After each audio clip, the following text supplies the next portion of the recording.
Hello, and welcome to Sahaja Yoga Meditation. My name is Rachita, and you would have seen in the first two slides that we are celebrating World Realization Day today, on the 5th of May. So what is this World Realization Day, and what is Sahaja Yoga? In the next hour, we're going to learn a little bit about all this, and we're also going to do a meditation together as well. So if you're new, welcome, and I hope you enjoyed today's session. And if you're a returnee, you can always jump ahead using the timestamps below if you wish to fast forward to the meditation aspect, or whichever part you'd wish to see as well. So if you are short on time today, don't have to watch this all in one sitting, you can always come back and rewatch the parts you need. But what is the Sahaja Yoga meditation all about? So firstly, for your time, thank you for coming along as well. And I am quite sure you will enjoy today's session and feel that inner peace and silence you're looking for as well. Before we get into the actual meditation, I always find it's good to understand a little bit about the theory or the mechanics behind it as well and how it all works, because the meditation will then make sense as well.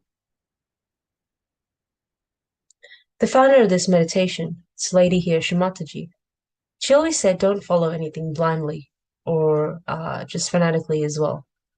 Always question things, ask things, question with an open mind, like a scientific mind as well. And do it with your sense of sort of faith and understanding. That's one of the beauties of Sahaja Yoga meditation. It has this combination of knowledge, wisdom, and it all makes sense when you do the meditation as well. So who is this lady? This lady is the founder of Sahaja Yoga meditation. Her name is Shri Mataji Nirmala Devi. Don't worry, that's not the full name. It is a bit of a mouthful. These are actually Sanskrit words to describe her. Shri Mataji meaning mother in a very respectful way. Shri being like an accolade like Sir or Madam. Nirmala is her name. She was born as Nirmala Srivastava, and Devi is just another respectful term used. But in short, you'll find experienced Sahaja yogis basically call her Shri Mataji. She's like the guru, you could say, of this meditation, and she discovered this technique on the 5th of May in 1970. And how she discovered this was by opening or realizing and understanding this subtle system within us that contains all these different energy centers, a energy and meditation called Kundalini, and these various aspects, and opening the seventh chakra that is located on the top of our head to feel this connection between us and the power around us. And we experience this state of peace and joy, which helps reduce our thoughts. And that's how we achieve mental, emotional, physical benefits, balance, inner peace that we hear of these days in a very simple and effective way. So it might be hard to believe, but it works. And like we say, keep an open mind, question anything we do, but it'll all make sense. And what you will find is that you might have been seeking or looking for a technique that's simple but effective and it works for a long time. And here we are today. Now, the thing to remember here is Sahaja Yoga meditation is always free of charge. And why is it free? A lot of people do ask, why is it free? Because humans have this notion of capacity that, you can't get something without paying for it. That's just the way we are now. That no one gives anything for free nowadays. But like they say, the good things in life are always free.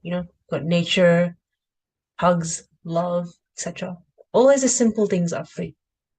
And in that essence, Shri Mataji has always said that you don't pay your nose to breathe, you don't pay your heart to beat, you don't pay the earth to germinate a seed. You can't pay anyone anything for this system that's within you. And all you need is just the manual or the way to turn it on, basically, the information, which has existed for thousands of years, but now is being presented to you in a very simple and effective form that you can do at home without having to ditch your lifestyle and go to the Himalayas and meditate on year's end or read or study lots of meditation techniques, etc. So that's the beauty of it, that there's a sort of theoretical aspect, the knowledge aspect, and then there's a practical aspect as well, where you feel it. It's not just talk all the time, and not just preaching. So Shri Mataji herself, she was born in 1923 in India, and she grew up always studying and observing human lifestyle and behavior, and wondering, what is a way we can treat or deal with modern problems and ailments of human beings without resorting to harmful means like drugs and alcohol, or like we said, without having to escape from life and go somewhere like the Himalayas to just meditate on year's end. There has to be a way that is effective, simple, and we can do at home. And we can do it also collectively. So it's not just like back in the day, you had one guru and a couple of disciples, and that knowledge was so precious and protected. Now it's available for everyone to use and access to benefit from it as well. And so she studied medicine. Like I said, she grew up observing human behavior, lifestyle, grew up a very normal life. She was a daughter, a sister, a wife, a mother. And when she reached a point in life, her children were all settled, she went on about her spiritual journey to seek the answers to these modern problems. And on 5th of May 1970, sitting on a beach in India, pondering on these questions all night, she meditated. And she felt this light, this glowing light, and all this knowledge coming into her. She had discovered this technique, a simple, effective technique on awakening a subtle system within us, these energy centers within us, and understanding how we can solve our own problems, but the problems of others as well, to lead a better lifestyle. As said, Sahaja Yoga is always free, and it is practiced worldwide now in a number of countries. So if you Google your city or country and Sahaja Yoga, you will find a class near you as well. So you can keep practicing it if you enjoyed today's session, and further your knowledge and experience as well. So what is it all about in terms of this mechanics and these energy centers? Now, the name Sahaja Yoga, what does it mean? We see the name and we go, oh, there's yoga involved, strenuous movements, I need to get my yoga mat. Nope. There is no strenuous movements involved. You just have to sit, relax, enjoy, and follow very simple movements we'll do shortly to meditate. Meditation is not meant to be something to do hours on end. You don't achieve anything by that. Even 5 minutes of good quality of meditation can be very effective and help you with your lifestyle and your day. So Sahaja Yoga, Sahaja, again, these are Sanskrit terms, so don't freak out and be like, oh, I don't know Sanskrit. How am I going to remember all this? You don't have to. It'll all come to you. But why Sanskrit is used is because it is one of the ancient languages of the world and of humanity. A lot of other languages have also, even English has derived from Sanskrit terminology, things also like from Latin. So this is all very ancient knowledge that's just coming back now, like we say, in a very simple and understandable way. Sahaj means born within or spontaneous, and yoga actually means union. So something's born within, and you're uniting with something. What are you uniting with? Within each and every one of us, regardless of race, religion, background, we're born with a subtle system that's made up of these various components. We are born with this Kundalini energy, that sits in the sacrum bone at the bottom of our spine. And the ancient Greeks called it the sacrum because they knew there was something special about this bone. So we have this energy in meditation, and it's a feminine energy, it's a divine energy, and it's dormant. Because unless we don't know how to awaken it or desire or request, okay, I want to awaken this energy and meditate. Now, being careful here that there are a lot of meditation practices out there that say Kundalini awakening, etc. But you have to be careful that, you're not harming yourself or you're not. Well, the main thing is, are you benefiting from it? So different meditations out there, different gurus, are you receiving a benefit? Are you feeling peaceful? Are you feeling happy? You have to ask yourself that is it worth to continue something? So this is why we say here as well, take it as an open mind, try it. You have nothing to lose. Give it a shot. And it's a very gentle and very nourishing or nurturing meditation, you could say. So this Kundalini energy, Kundalini again being a Sanskrit term, so energy in meditation, it's dormant. We need to raise it. We need to awaken this energy in a very simple way. So don't freak out. Don't worry. Nothing's gonna happen. Nothing weird or anything. And they do say that, there's sometimes out there a lot of literature, scriptures, oh, the Kundalini awakens, start jumping around like a frog. Nothing of that sort. It's a very loving energy because at the end of the day, we human beings, we've been created by some power out of love. It's not out of spite. If we all had to be destroyed, we would have been destroyed ages ago. But to see that humanity is reaching a point where, we're peaking, we're so advanced, we have achieved so much, yet we're not satisfied. We're suffering now from mental problems, etc. That this technique of meditation has come at a time where we need this the most, where we are seeking nowadays meditations, yogas, inner peace. So this energy is a loving energy, a very gentle, soothing energy.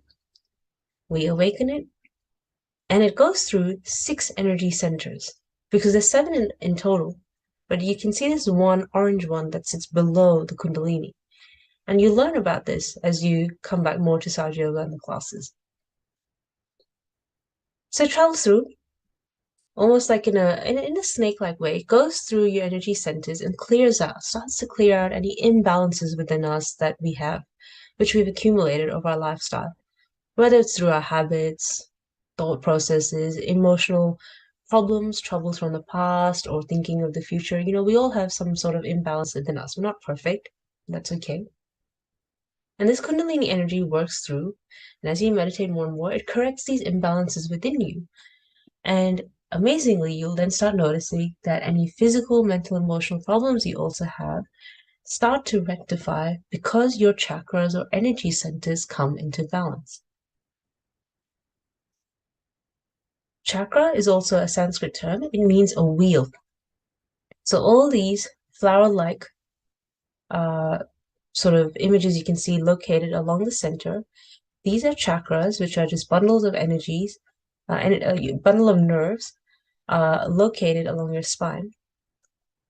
They look after the organs around that part. So the green one in the middle looks after your sort of stomach, liver, intestines, gallbladder, diaphragm, etc. And when that energy center goes out of whack, that's how you start developing physical problems as well. And even though you might try in modern medicine to rectify those problems, you find that they still keep coming back. Why? Because, like we say, we need to go to the root of the problem. We need to go down to, well, what's actually causing the problem? What is causing the issue in the first place? And sometimes it's very subtle and it's actually more spiritual than just gross, as in it's just, okay, my stomach has an issue. I'm going to put a Band-Aid on. I'm going to take a medication and give it a bit of relief, but it comes back. It comes back. It comes back. So these energy centers look after your organs and then thus your health and your well-being, and then it affects, of course, your mental and emotional state. So this Kundalini energy travels through, corrects it, looks after it, and once it reaches the 7th energy center, which is the important one here, it goes beyond your mind. You can see here the sixth one is on your mind. A lot of meditations usually just stay on the level of your mind. This is why in other meditations you might feel peaceful for a bit of time, but then your thoughts start coming back. Or you might still feel, you might get a bit dozy or bored because you're stuck on the level of your mind. Your mind can only do so much. It can only stop thoughts for a bit unless you're sleeping or doing something relaxing.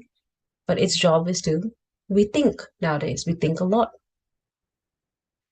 So we have to go beyond to that Sahasrara chakra, the seventh chakra there. And so what is this Sahaja Yoga? Sahaj, born within, yoga, union. You're uniting with this Kundalini energy rises up, and what it does is, yes, it goes through the seventh energy center.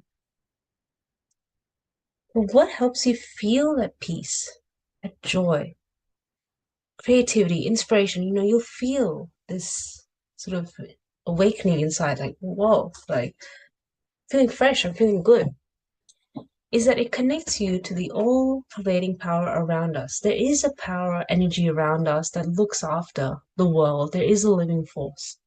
How do flowers grow? How do plants or trees grow? How does the world work? There is some living energy. Now you can call this universe, God, higher being, anything. There is some power around us that looks after us and looks after the world. And so when we raise this energy and we meditate, this energy connects us to this power around us, and we feel that state of joy and peace. And you can imagine when we meditate together, we all connect, and we are all connected as well. When we feel that peace, you feel that peace and depth even more, because you could say everyone is in that sort of peaceful spiritual state. And that's why, places like temples or churches where people are going there for a spiritual reason, a devotional reason, you feel peaceful because it is a peaceful environment. So that's the subtle system in a sense. You've got Kundalini energy, 7 energy centers that look after various qualities, aspects within you, your organs, your physical body. And over time, what you'll learn is that, okay, well, how do I correct myself? If I am having stomach issues, how do I rectify it? How do I look after it? You learn this over time in Sahaja Yoga. And how you do it is you can see that these chakras are all numbered and colored. And on your hands as well, it's numbered and colored as well. And we said that these are bundles of energy, sort of nerves, and the nerve endings happen on your fingertips. So when you meditate, you become sensitive and you understand and you realize, okay, oh yeah, I'm feeling a bit tingly or a bit of heat on my middle finger. You look at the chart, it's green, number 3, that connotes to your third energy center to do with your stomach. And so you start learning that, okay, I need to put my attention more on this chakra. Maybe I am eating too much bad food. I'm thinking too much about money, finances, jobs. I'm worrying. These are all issues and qualities related to the third energy center. So you learn over time, like it's a bit of a mechanism basically that it's very logical how you can rectify and treat yourself and improve your health. And each of us are all different because we're all different people, lifestyles. But the gist of it is the same, and you can start to help each other out as well. So that, in a nutshell, is this subtle system, which exists in all of us and has these components and the underlying way of how Sahaja Yoga meditation works. The last thing we'll say here before we start meditating is you'll notice, okay, yeah, I can see the Kundalini and these chakras. What are these lines? What's this blue line and this yellow line and forms like bubbles here? That is to do with your left, right, and central channel, past, present, future. We all have a side of our past, which is our left side. We all have a side of our future. The left side is your side of desires, emotions. So when we delve too much into the past or we're feeling very emotional, we tend to get very lethargic. And we say we become left-sided because we become heavy, we become sluggish, sleepy, we don't wish to do anything. On the flip side is your active side, your right channel, which is your side of action and your future. So you're planning, you're doing. It's the side that gives you that energy to do things. So in meditation, we don't want to go too much in the left and we don't want to go too much in the right. We want to stay in the central channel, which is the present. And you hear this a lot in meditations and yogas, stay in the present, focus in the present, stay in the moment, enjoy the moment.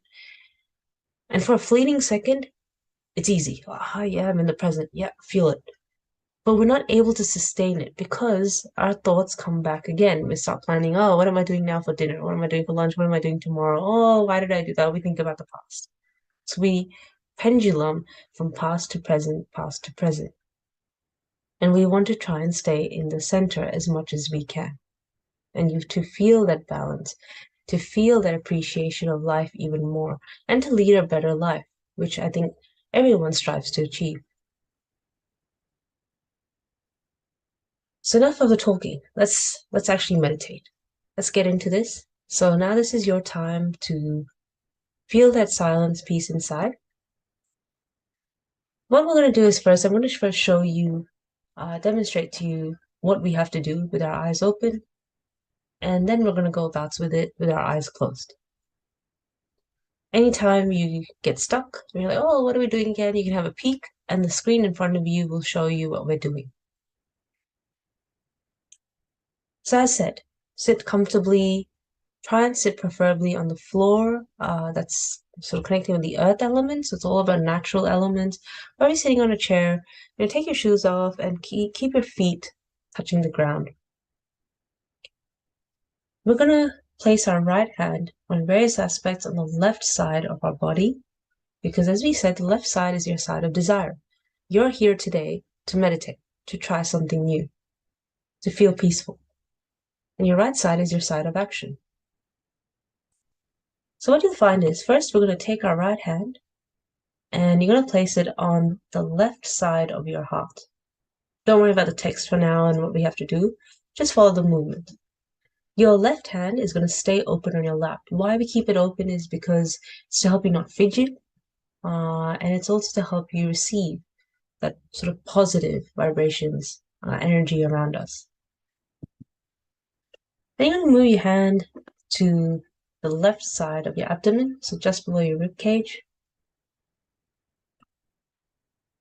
Going to move it lower to the left side of your hip. I'm going to bring it back to your abdomen, back to your heart. Where your neck and shoulder meet, there's that hook there. You're going to grab it with your right hand and you're going to turn your head towards the right. So you're looking away from the hand.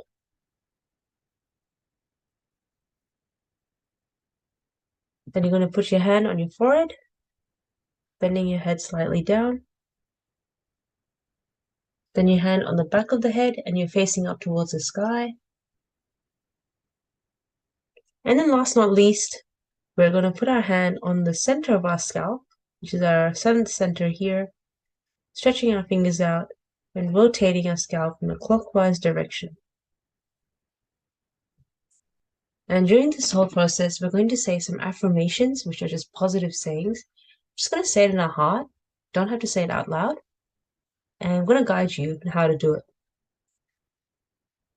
So we're going to start from the beginning. You can hear what I'm saying, so you can keep your eyes closed.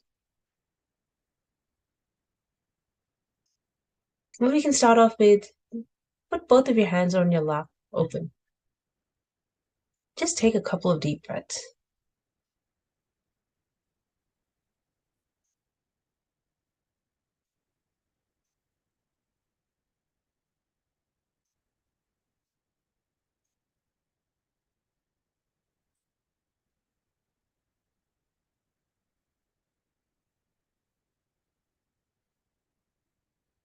I want you to take a moment to see, what are you feeling on your hands? Are you feeling any coolness, any warmth, anything tingly? Just take a moment.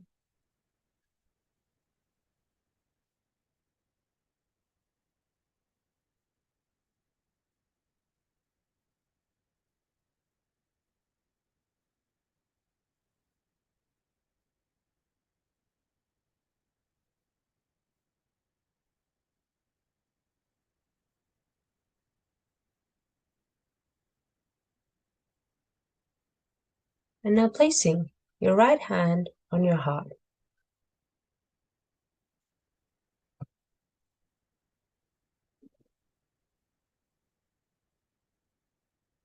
Now, there is this energy of meditation inside of you. As he said, it sits at the bottom of your sacrum bone.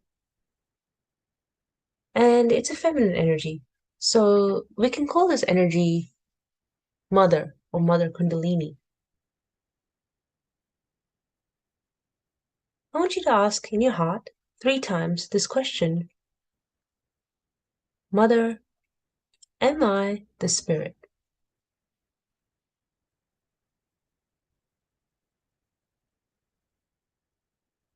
Mother, am I the spirit?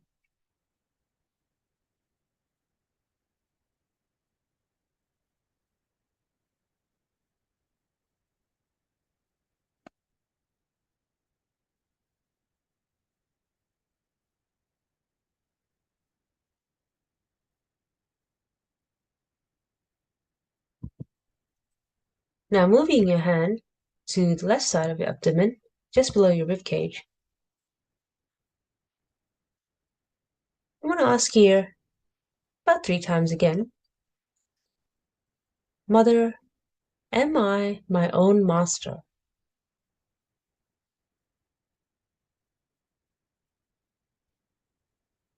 Am I my own master?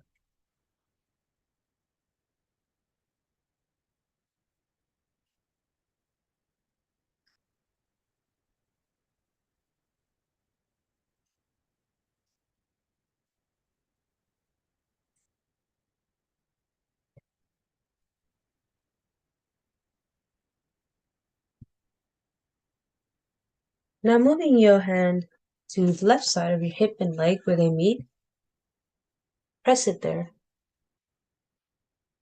and ask about 6 times, Mother, please give me the pure knowledge.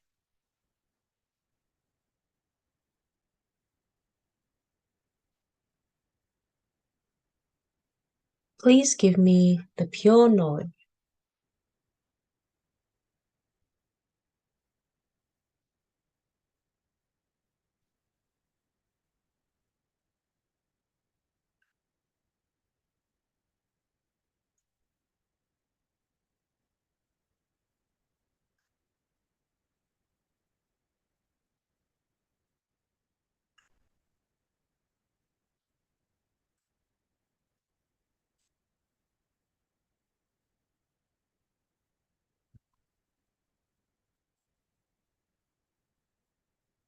Now we move back up to the left side of our abdomen again. So now this Kundalini energy starts to rise up, and so we're following it through. You asked a question earlier, and now you're going to answer, and saying it confidently 10 times in your heart. You're going to say, Mother, I am my own master.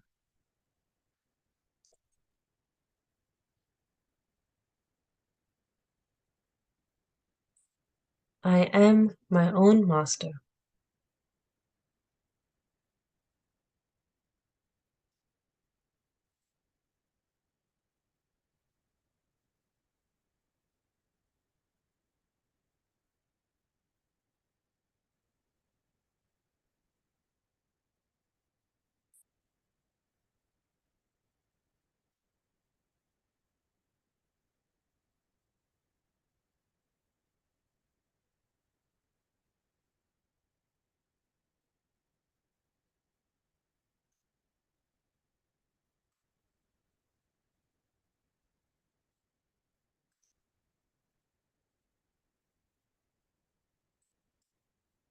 Putting your hand to the left side of your heart again, and we're going to answer here confidently that Mother, I am the spirit.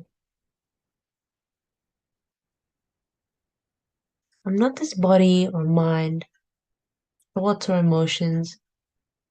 I am just the spirit.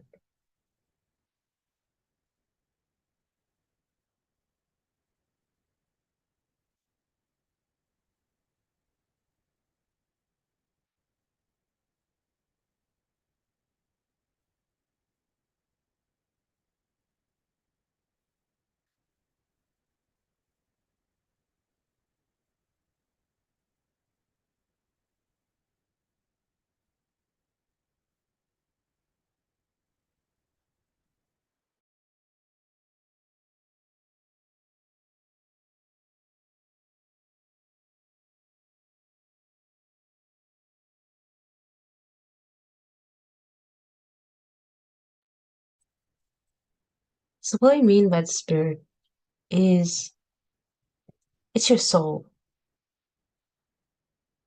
the soul within us. And it's about being detached from yourself and your thoughts.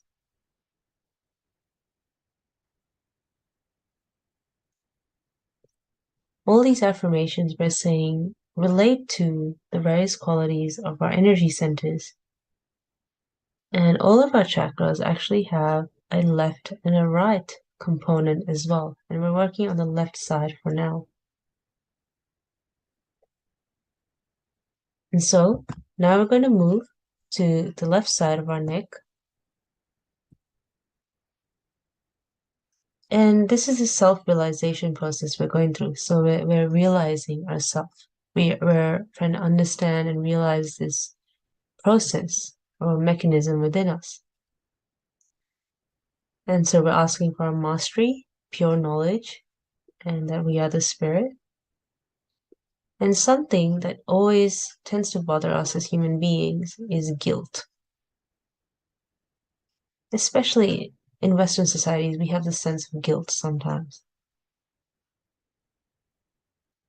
So you want to say to yourself 16 times with full confidence that, Mother, I am not guilty at all.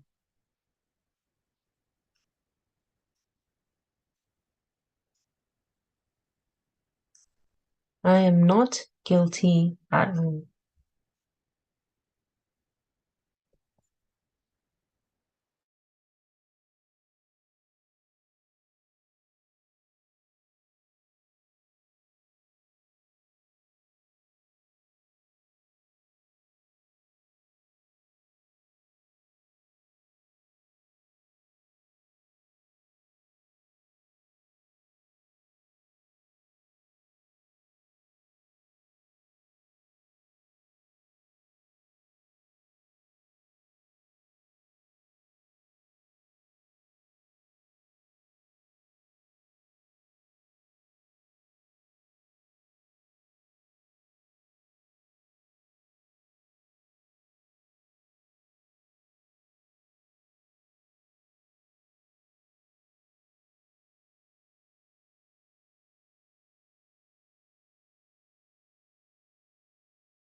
Now we're going to put our hand on our forehead and bend our head slightly down.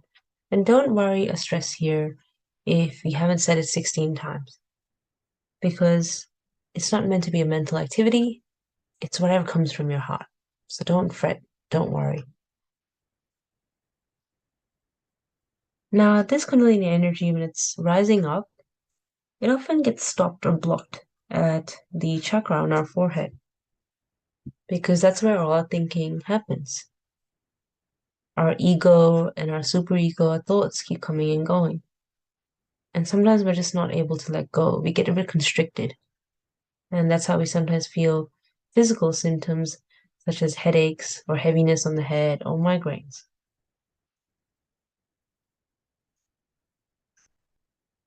So here, without thinking about anyone or anything, you just say here, as many times as you like from your heart, that Mother, I forgive everyone and I forgive myself.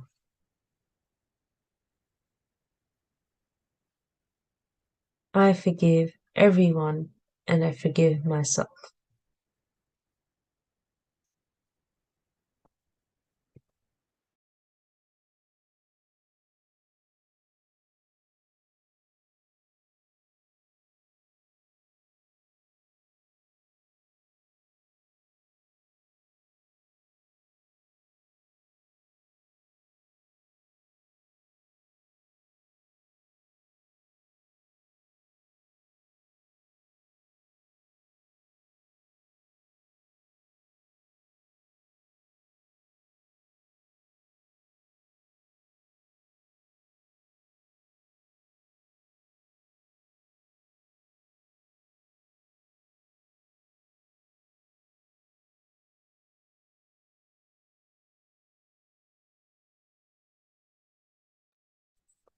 Now we're going to take our hand, to the back of our head and tilt our head up towards the sky. And for our own satisfaction, because sometimes we still feel like, oh, I don't think I'm able to achieve this or have this.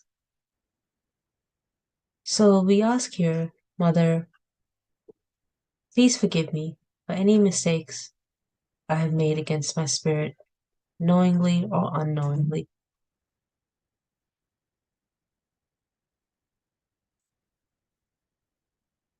Please forgive me for any mistakes I've made against my spirit, knowingly or unknowingly.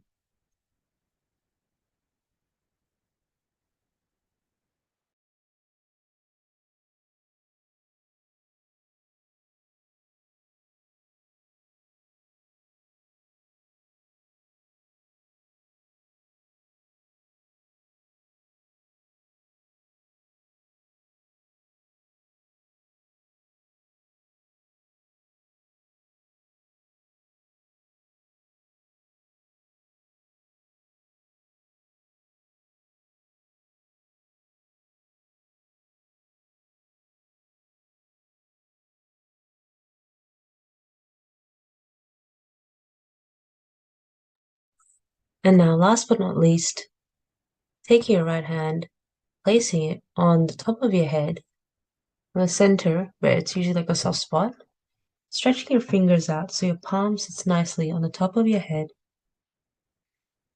Apply pressure on the top and rotate your scalp in a clockwise direction 7 times, slowly.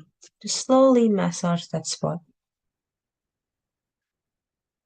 And ask here about 7 times, Mother, please give me my self-realization.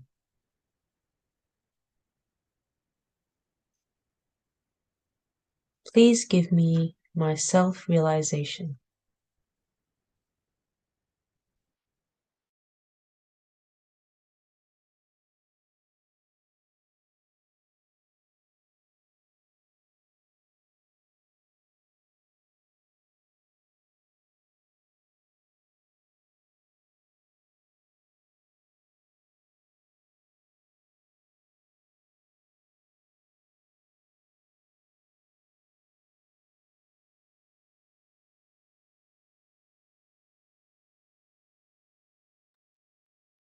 Now raise your hand a couple of inches above your head so you're not touching your head. You have a clear gap. And I want you to see if you feel a cool or warm breeze coming out of the top of your head. If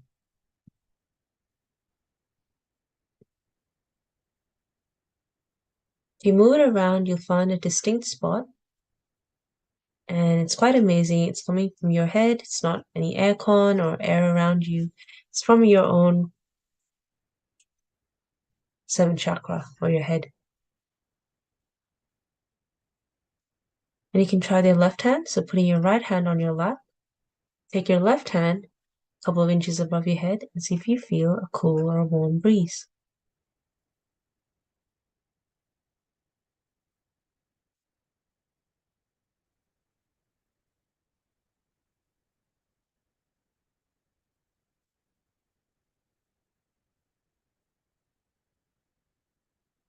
And then you can keep both of your hands on your lap. Keep your attention on the top there, where you had your hand earlier. Keep your eyes closed. And just enjoy this state of silence and meditation for a bit.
So now you can slowly open your eyes when you're ready.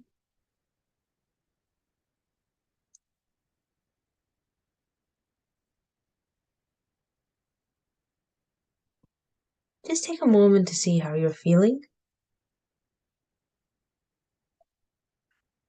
If you're feeling that peaceful inside, less hurried thoughts, more relaxed, and even a little bit sleepy is fine as well, because you're always on the go. We're always on the go. We're always thinking. We're always on the edge. When we meditate, it puts a bit of a brake on us. Otherwise, we're always accelerating like a car. So when you put that brake, you feel that peaceful, that joyful, beautiful state. And maybe a bit sleepy and tired as well.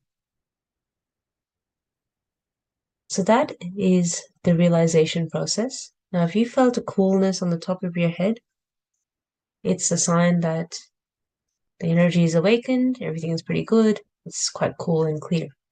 Any warmth just means that something is clearing out within you. You don't have to worry, don't have to frighten, it'll clear out on its own. And the more you meditate, the more you'll start to feel more balanced and you'll feel that coolness as well. And you might felt something on your hands as well, because like we said, your energy centers end on your fingertips, and you might feel your overall palm or fingers feeling tingly, warm, or cool. And that's good. But if you didn't feel anything, don't worry. Sometimes it doesn't happen the first time. Likewise, any coolness or warmth, don't worry as well. It comes with time. The main thing is, and I'm sure you all felt peaceful. So, we have a small little extra meditation we can do if you can stay back, or you can always come back to try this component as well. The self-realization we just did is usually step one. So as you meditate more and more, you don't do the self-realization over and over again, because that's the step to awaken the energy. And it was very gentle, very simple. But in the first week, when you're new, I encourage you try it daily. Try it over and over again. See how you feel. Try it in the morning, try it before going to bed. Meditating before you sleep is one of the most effective ways to help you get a good night's sleep. Because it's very normal, we go on our phones, we're scrolling, and they say your brain gets active because of all that blue screen and all. So try and meditate before you sleep, and essentially try and meditate twice a day if you can. And like we said, then join our classes and we'll teach you more. You'll build on it more and more, and you'll learn how to meditate daily on your own. This next little meditation we're going to do is, so we worked on sort of different aspects of the energy centers on our left side. And we have a little meditation called balancing, where we balance our overall left channel, the past, and our overall right channel, the future, to come into the central channel, which is the present. And this is a way to enhance your meditation even more. So how do we do it? It's very simple. We use the natural elements in Sahaja Yoga to help clear ourselves out. To clear our left channel, you keep your left hand open on your lap, and you take your right hand, like in the picture, and you drop it on the ground next to you. So if you're sitting on the floor, your right hand is touching the floor next to you, or even better, if you're sitting outside on the grass, you'd be touching the grass. Or if you're sitting on a chair, your right hand is just hanging down by your side. And just keep it relaxed. Keep it nice and limp. You don't have to have any strain or pressure at all. So we're going to demonstrate with our eyes open, and then we're going to do it again. The meditation eyes closed. So that's for our left side. Your right side, you keep your right hand open on your lap, and we bend our left arm like a chimney. And here, what we're using is the air or the ether element. So in the left channel earlier, what we were doing is we keep the left hand open and the right hand is touching the earth or facing towards the earth, because we're telling this energy within us that, any negativities or any blockages on my left channel, whatever emotional or past issues that are bothering you, we're saying, please suck it up all into, let it out into the earth. We're just putting it into the earth element. And anything in our right channel that's bothering us, so we're getting anxious, we're thinking of the future, we're planning. We're asking this air element, so the cooling element, to just cool ourselves down, cool the thinking, calm the thinking down, and not get so flustered and agitated. And for the central channel, eventually, it's very easy. You just keep both of your hands open on your lap. And again, we're going to bring our attention back to the top of our head. So it's very simple. So let's do this together. So keeping your eyes closed, let's close our eyes again. Keep your hands open on your lap. Bring that attention to the top of your head.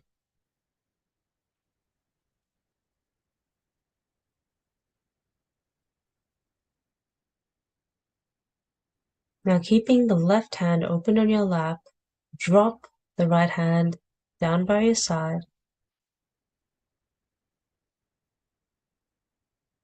And you just have to ask here, Mother, please clear my left channel.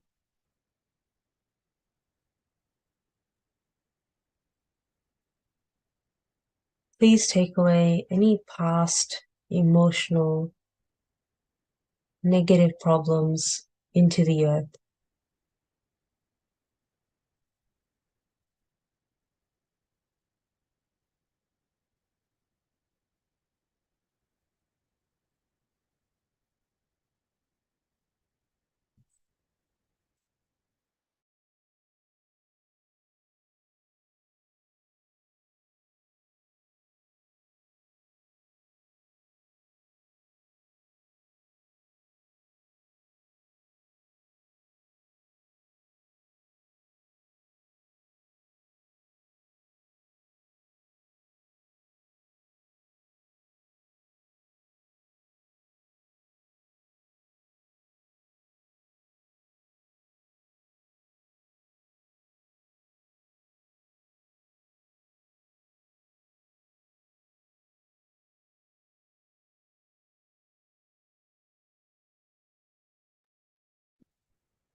Now bringing the right hand to your lap, bend your left arm at the elbow, like a chimney.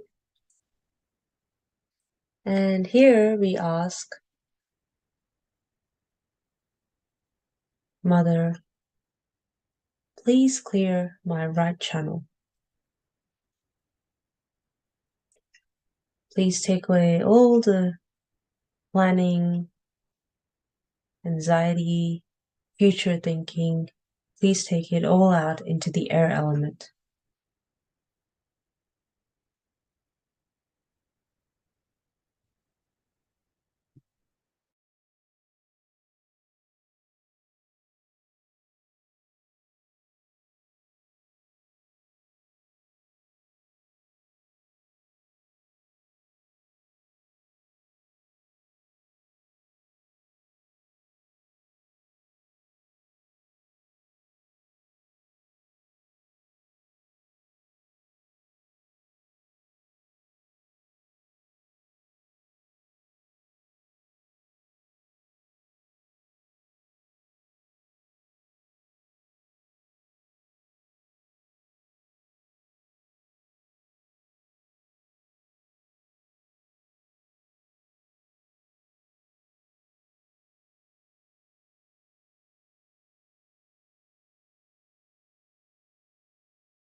Now bring both of your hands back on your lap.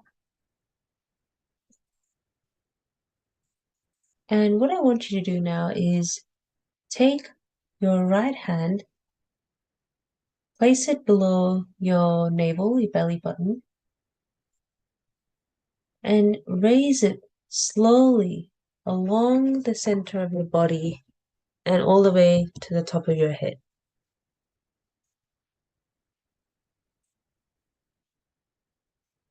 So starting from the bottom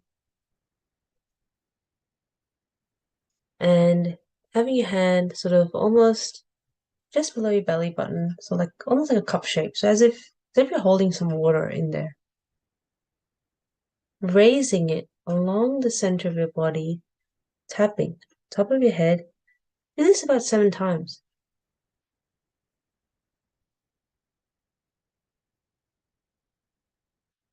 But what you're doing here is you're encouraging the Kundalini energy to rise up and your attention to go up, because our attention dwindles. We do fall back into it. We're just encouraging this attention to rise up, stay in the top, not think. We just say here in your heart, Mother, please keep me in the present.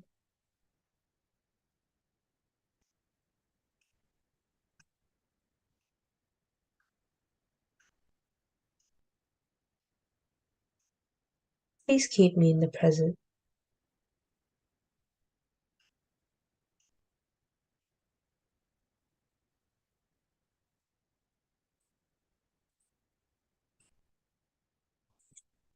And now take your right hand, a couple of inches on the top of your head again, and see if you feel a cool or warm breeze again, or if it's stronger.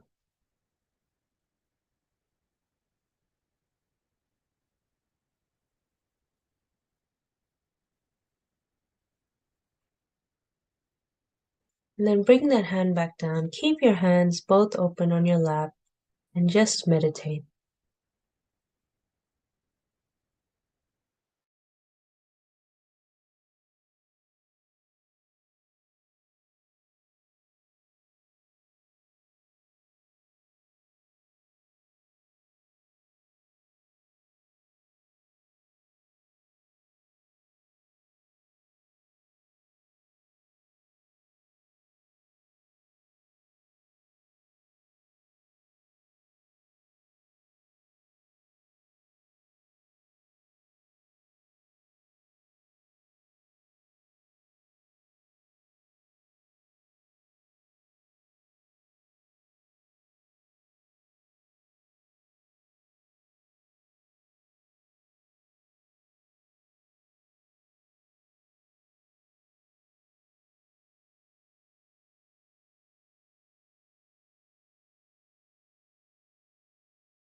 And you can slowly open your eyes.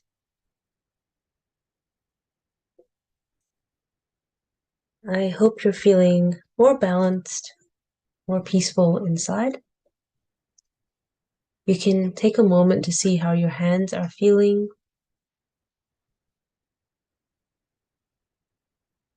They're feeling cool, warm.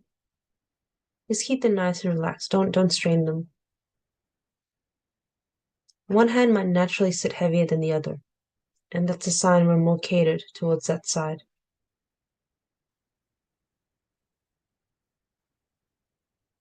And again, the coolness and warmth just means cool, meaning it's clear, warm, meaning needs more work. So if you are, say, more right-sided today, you'll feel a heat in your right hand, and your right hand will feel heavier. That just means you need to work on the right channel more. So meditate, come back to it. Don't sit there, like we say, hours on end. You're not going to achieve anything by sitting there hours and just mentally meditating. Do it from your heart when you feel like it. And work on the right channel. Just pray to this motherly energy, this ether element. Okay, please cool me down, whatever's bothering me, my anxiety, maybe you've got something big coming up. You've got a deadline, you've got a project, you've got a presentation. It's natural we feel scared or nervous or worried. And it's like the weather that your body and your solar system reacts to whatever state or circumstance in life you're at the moment. So if you are on the go, you're like, go, go, go, continuously just 100 things you got to do, you'll be more on the right side. You'll be anxious, you'll be on edge, huffing, puffing, heartbeats going off, or you can't sleep at night, maybe. These are all symptoms on your right side. When something hits you hard in life, you feel emotional, you feel sad, you feel depressed, it hits you on the left side. So we will go through the ups and downs of life, and any day, any week, month will be different states.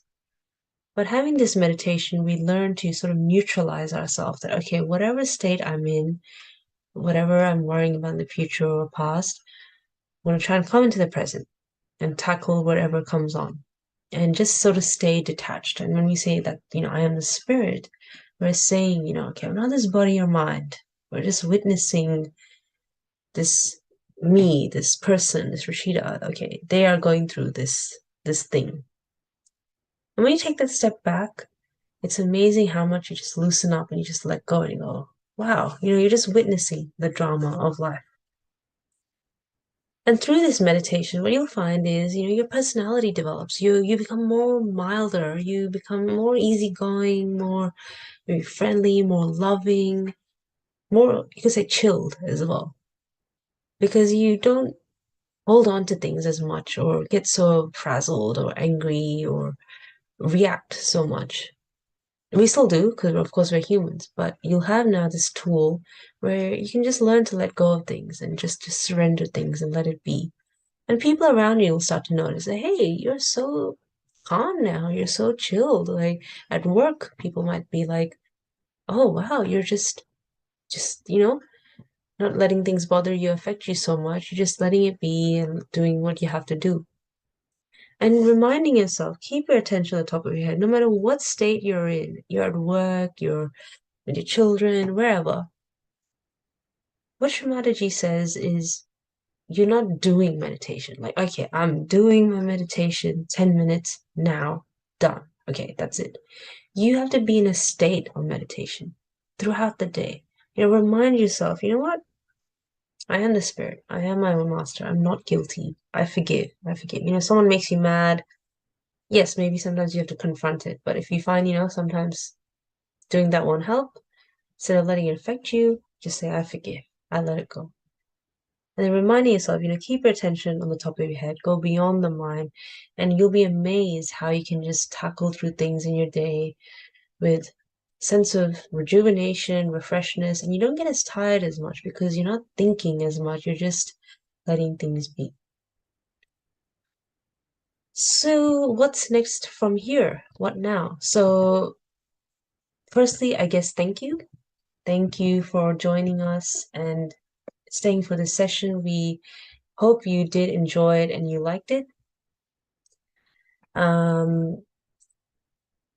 Yes, there's a lot of information. We gave you a lot of theory, we did a meditation, we did balancing. Come back to it. Revisit these videos and come back to it. Like we said, do it over and over again. And the more you do it, the more you will feel those benefits. You will learn more about yourself. You'll learn to quieten yourself and introspect. And you will start to feel those benefits unfold in you and your surroundings as well. And you can always bring in family and friends to meditate with you as well. What we usually do as well in these sessions is we do listen to a very short excerpt of a talk by the founder, Shri Mataji. So as we said, all this knowledge has come from her, and she traveled, like in those sort of 40 years or so, spreading that knowledge.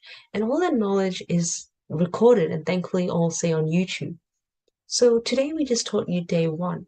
There's so much more aspects to learn. Like we said, you've got these 7 energy centers. You've got the left channel, the right channel.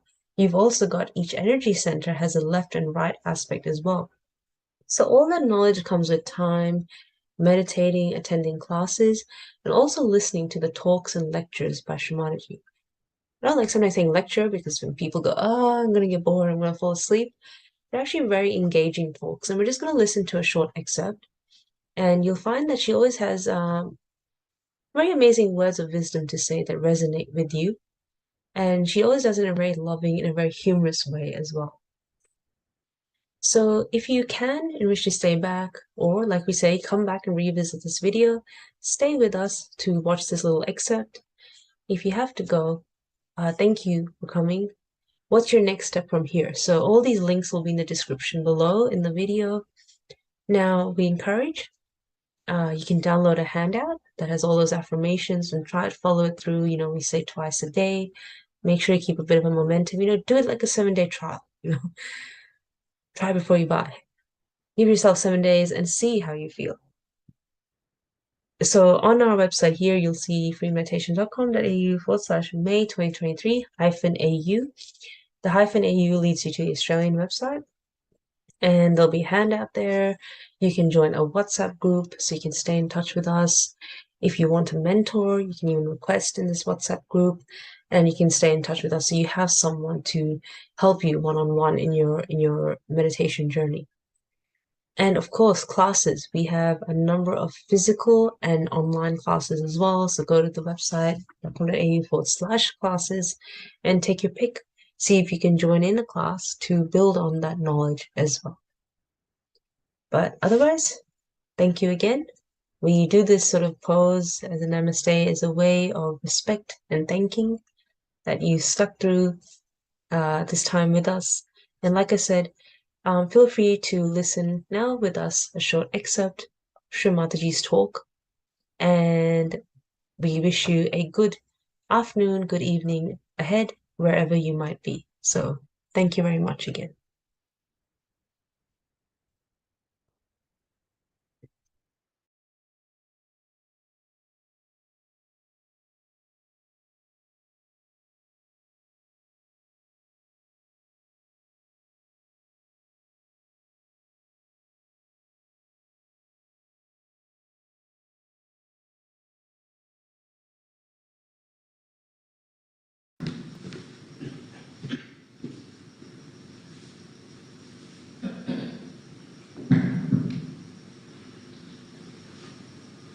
I bow to all the seekers of truth.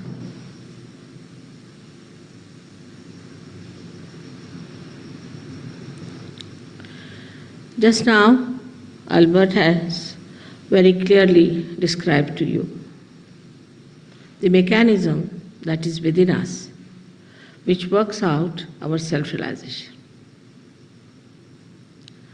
There is a mechanism, no doubt. When we are in this room, we see so many lights, and there is a mechanism behind this. But what we do is to just switch on, and the lights are there. So the whole mechanism is already built within us through our evolutionary process. Now we have reached at a point when we have to achieve the result of the evolutionary process. In the West, people had the quest to find out outside this body. I would say that they tried to find out the knowledge about the tree of life. But when the life is found out from outside, you can go up to a point. And the tree can also grow up to a point. You have to go to your roots. This is the knowledge of our roots. Now, to say that it comes from India or it comes from a particular region is not true. India being an ancient country, of course, they have been able to go deep into it. But even in the Bible, you get sentences like, I will appear before you like tongues of flames. And these centers really looks like tongues of flames. Then in the Quran also, it is there called as Asas, the Kundalini. It describes that you have to be connected with God. Otherwise, whatever you do in the name of God, you will become cruel and you will be disintegrated. It's clearly said. Same thing in any religion that you read, that you have to have your self-realization. Every religion has talked of the spirit. Every religion has said that you must find out your spirit. Now, when we are ignorant about the spirit, and there are so many people in the market, which I say as a guru shopping going on, people don't know what to expect and what to find. What is self, what is spirit, and why should we get it? As I said, it is the epitome of our evolution.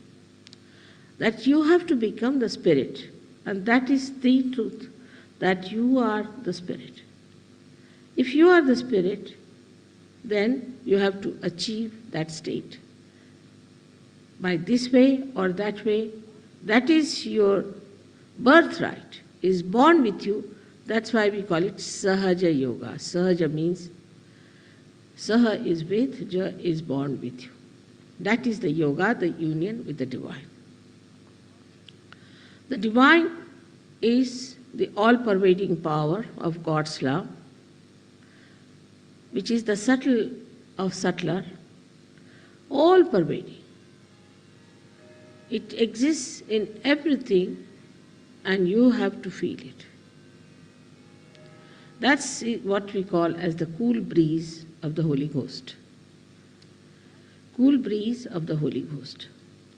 In the Bible, there's no description of Holy Ghost. This Kundalini is the reflection of that Holy Ghost. Holy Ghost is the desire of God. That's the power of God reflected within us as Holy Ghost, as Kundalini, in 3.5 coils, is our pure desire. All other desires that we have are impure. Because we have been desiring for this and that, economic laws are such that in general wants are not satiable. Why? Because those wants are not pure. So this is the power of Kundalini which resides in the triangular bone within yourself. Now when I am telling all this to you, you should not have a blind faith about it, but it's an hypothesis. If you are a scientific person or if you have a very logical mind, then you must understand that you should not close your mind. You should be with an open mind and see for yourself. If this proves, then it's all right. But you should not be a person who is cynical, who is already challenging me, because what I'm doing is to give you what you have, is to tell you what you have, which is your property, it's your own. I have nothing to do with it as such. but I can't also help it without telling you. This Kundalini has to rise from its seat, which she has shown just now, which is residing in the triangular bone called as sacrum. Sacrum itself means sacred. That means the Greeks knew about this word, knew about Kundalini, that's why they called it sacred. Now when this Kundalini rises through these various centers, she passes through 6 centers. The 7th center is below her.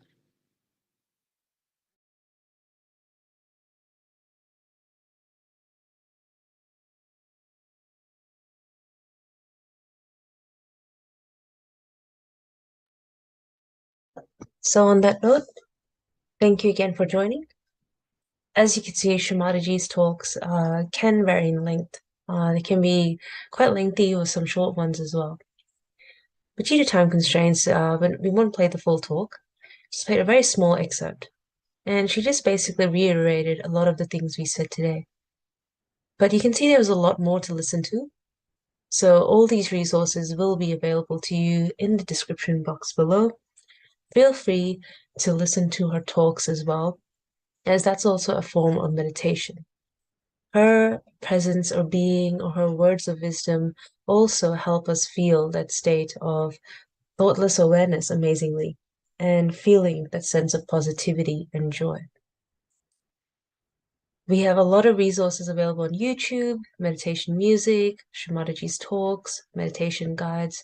So there's a lot you can learn and use to help enhance your meditation. But take it step by step, take it day by day, be patient with yourself. But as I said, you would have felt definitely peaceful today, which is a sign that this works. And the beauty of it and the exciting part is each day discovering a new aspect about yourself and learning about yourself even more. So thank you.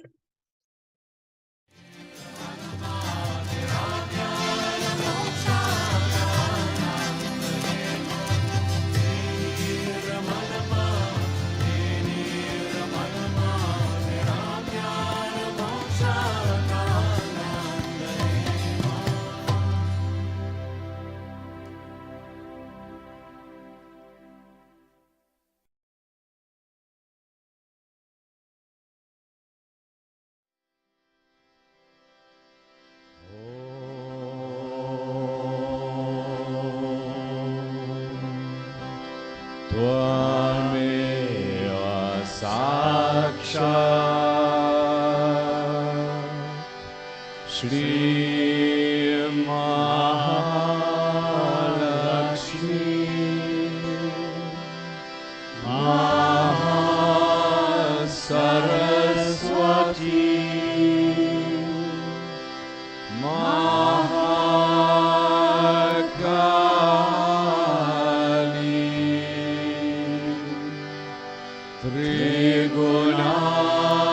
Trigunaatmika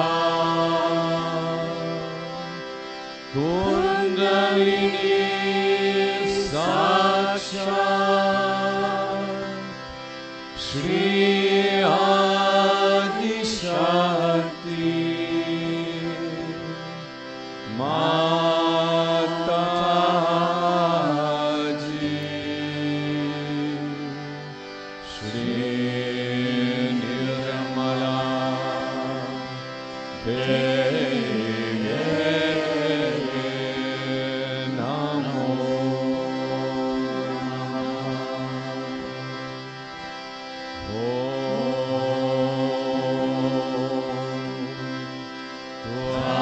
Tvameva sakshat Shri Karaki sakshat Shri Adi Shakti Mataji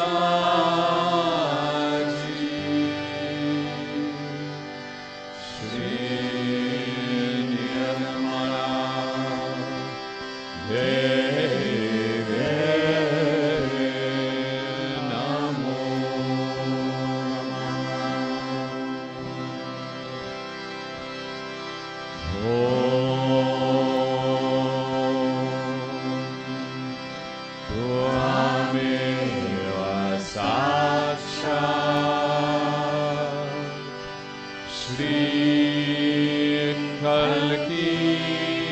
Sakshat Shri Sahasrara Swami Moksha Pradayani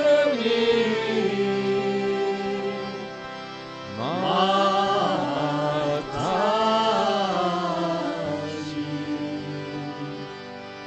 Shri Nirmala Devi Namo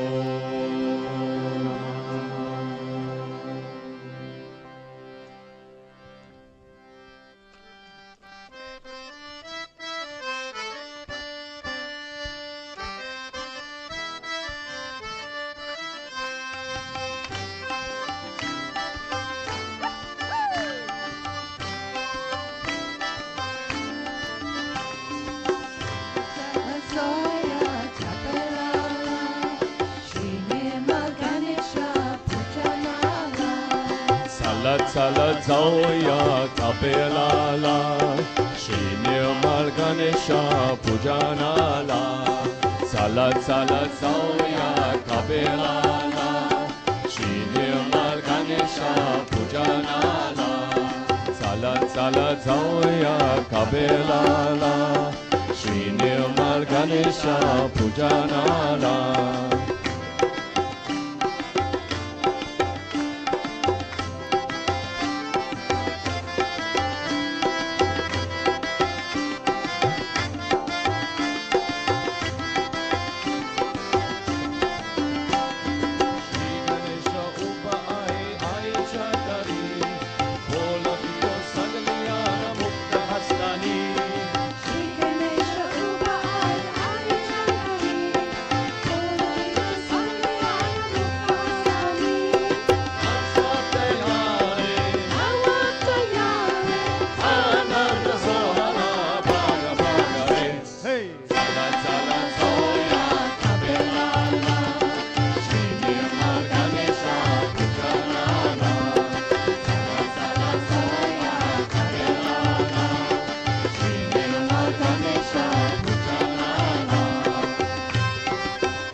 charani namra holi.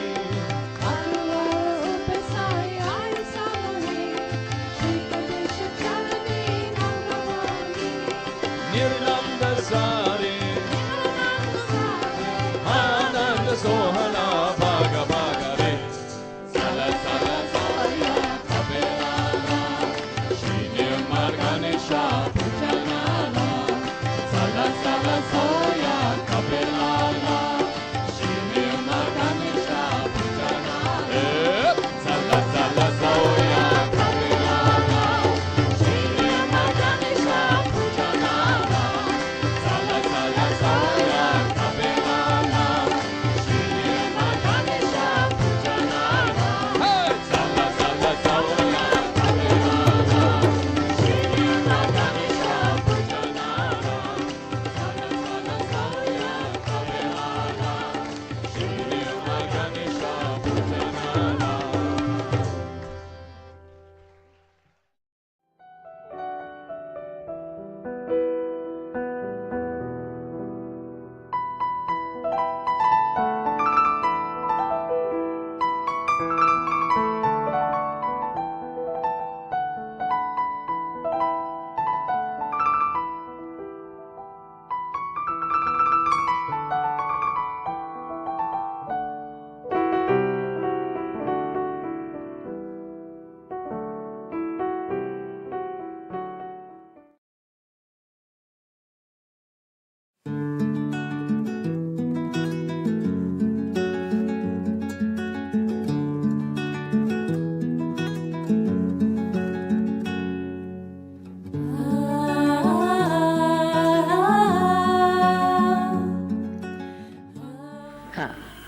Just put your hands towards me. Just like this.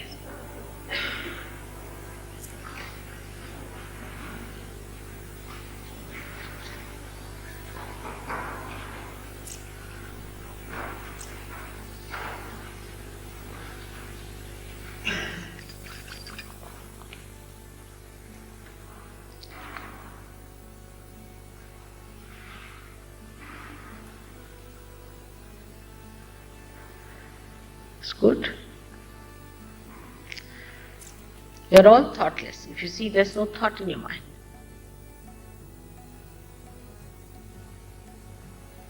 And complete silence. Enjoy this. This moment is going to transform your life. Take it from me.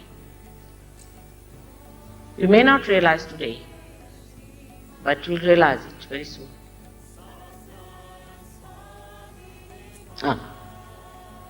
Strong. Have faith in yourself. That's the main thing.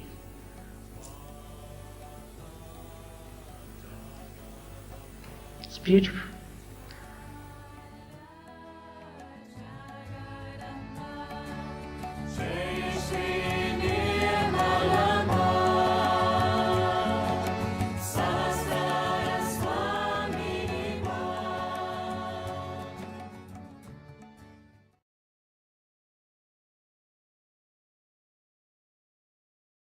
People are seeking, no doubt. But when I saw so many people, I was amazed.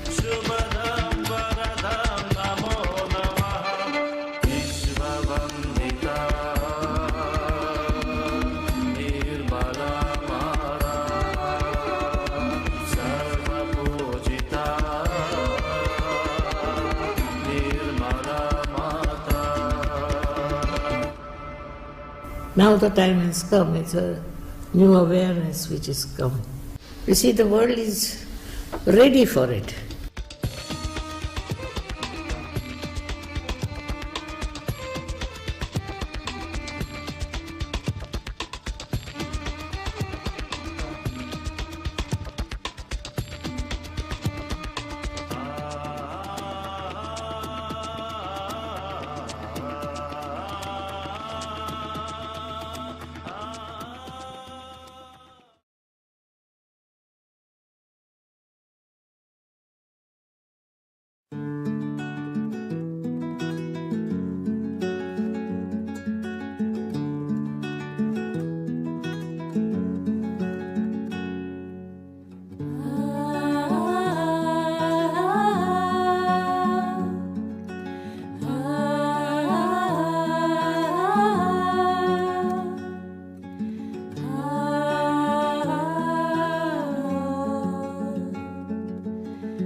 be smaller, like a dust particle which moves with the wind. It goes everywhere, can go sit on the head of a king, or can go and fall at the feet of someone. And it can go and sit everywhere. But I want to be a particle of dust that is fragrant, that is nourishing, that is enlightening.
म्हणजे आमचे आजोबा ओळखत होते. म्हणजे आम्ही असं एक दिवस भेटलो आहे, म्हणजे एकदा गमन मागे तेव्हा बघितलं. म्हणजे प्रवचन होतं त्यांचं, तेव्हा भेटलो एकदा. आमचे आजोबा पांडुरंग झोरे, ते त्यांचे म्हणजे रोज पूजा करायचे, नंतर पाण्यात पाय सोडून ते कुंडली जागृत करत ना तसे करायचे. आणि मग सेंटर असे त्यांचे असतात ना केंद्र, तिथं जायचे. बाकीचे लोक कोण नाही, फक्त ते एकटेच करायचे. म्हणजे फोटो आहे, पुसतो आम्ही, पण असं ते कुंडली जागृत वगैरे करणं, सेंटरला जाणं असं करत नाही. फोटोची पूजा वगैरे करतो, पण सेंटरला वगैरे जात नाही. असे कोण ना, फक्त आजोबाच करायचे. मी फोटो पुसतो, पण असे सेंटरला वगैरे जात नाही.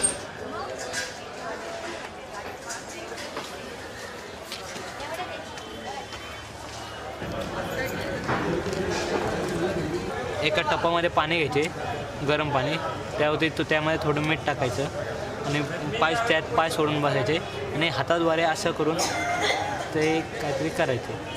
निर्मला देवींचं नाव घेत असतात, निर्मला देवी म्हणून असं म्हणतात.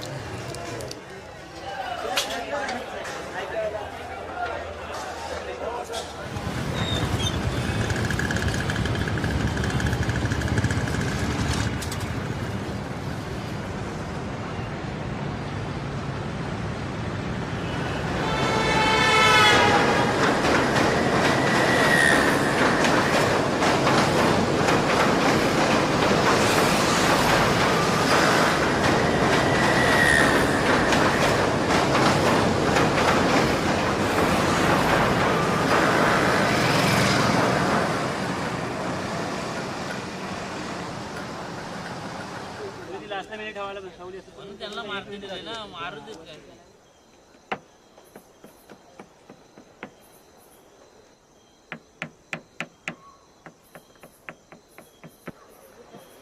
परम पूज्य श्री माताजी निर्मला देवी जी का रत्नागिरी रेलवे स्टेशन में प्रेम पूर्वक स्वागत करते हैं. रत्नागिरी स्थानकात परम पूज्य निर्मला देवी भक्तांचे कोकण रेल्वेतर्फे हार्दिक स्वागत. रत्नागिरी स्थानकामध्ये परमपूज्य निर्मला देवी भक्तांचे कोकण रेल्वेतर्फे हार्दिक स्वागत.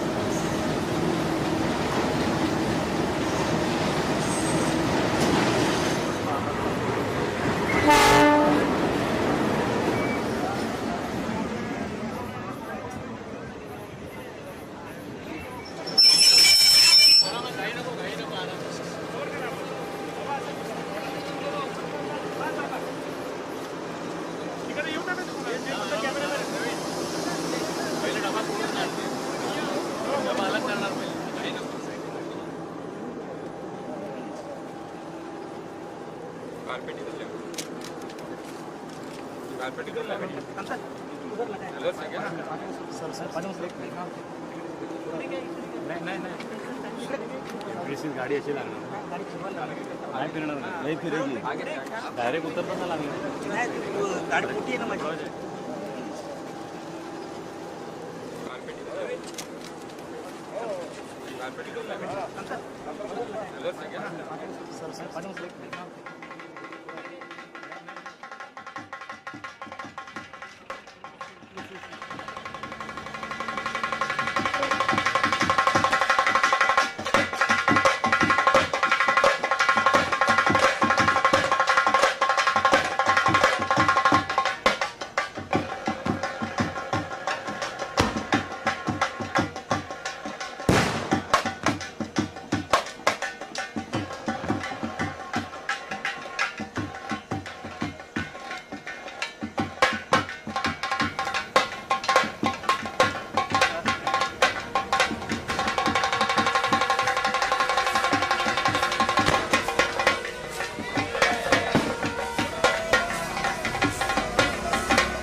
Shri Mataji found this place called Ganpati Pule about 18 or 19 years ago. And there is a very holy temple of Sri Ganesha, who is the main deity that's worshipped in Maharashtra. And she said, look, we'll all go over there. And we were not many. I think we were barely a couple of hundred people. And she told me, we'll go over here, and I think you'll find that everybody will go very deep. And that was true. We came over here the very first time, and we had 6 or 7 days of programs. We were at the nearby village. And this has now grown year after year, wherein many more people come. Now you have 8,000 people. And the idea is to bring people together to meditate, but most of all for people to have some proximity to Shri Mataji. I am immensely joyous to see all of you here. The words get lost. They have no meaning. So many of you aspiring to ascend to that state where you would have complete joy, bliss and peace. In this country, we had a struggle of freedom. I was part and parcel of that.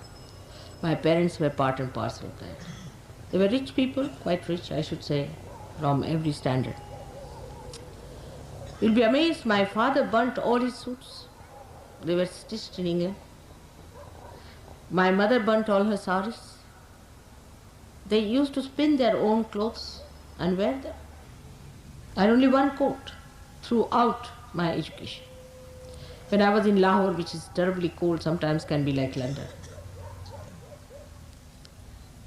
But we never grudged and never grumbled and never said that our father should have looked after us and done something. Why did he just sacrifice everything for the country? Never, never, never. That quality was created, I should say, by Mahatma Gandhi, He made everybody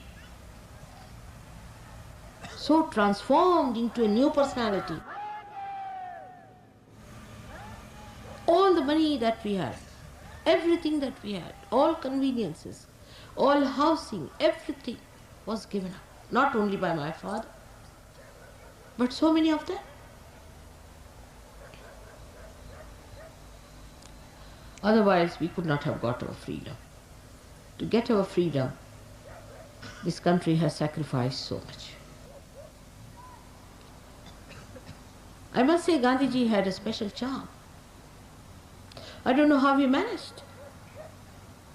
He was like touch of Midas, touched anybody, he became transformed.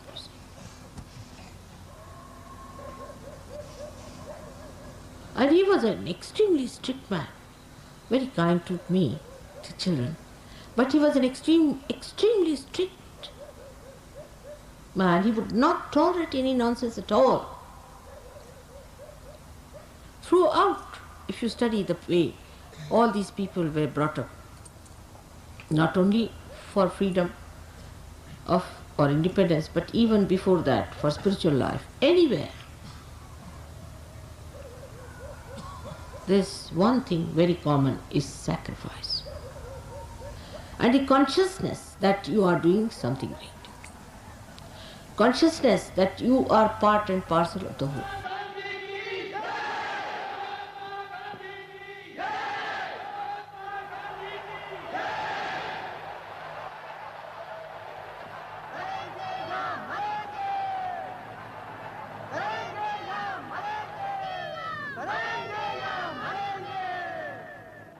I've seen it with my own eyes, such people in this country, whom you may call legendary, but I've seen it. Thousands of people were killed and butchered. Children died. Nobody shed tears. Nobody shed tears. Now, after that, we are here to get our freedom, to get the freedom for our spirit, to make our spirit free from our greed, lust, from your anger, from our conditionings, from our terrible ego.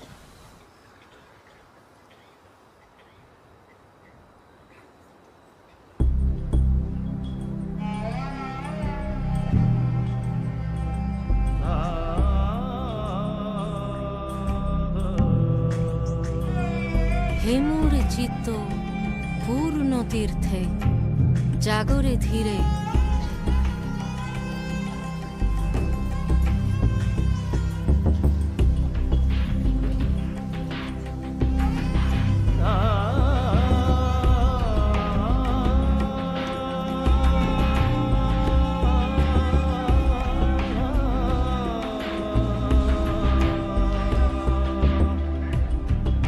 এই ভারতের মহামানবের সাগর তীরে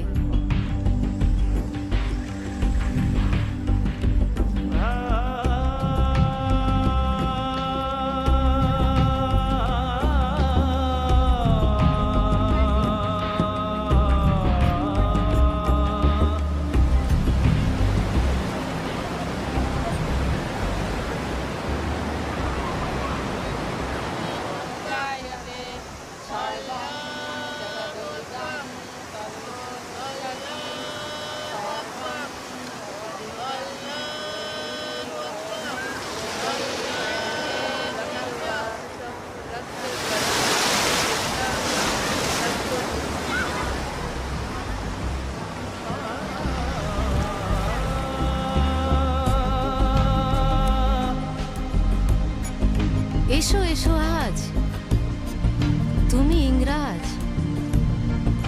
এসো এসো খ্রিস্টান, এসো ব্রাহ্মণ, সূচি করি মন, ধরো হাত সবাকার।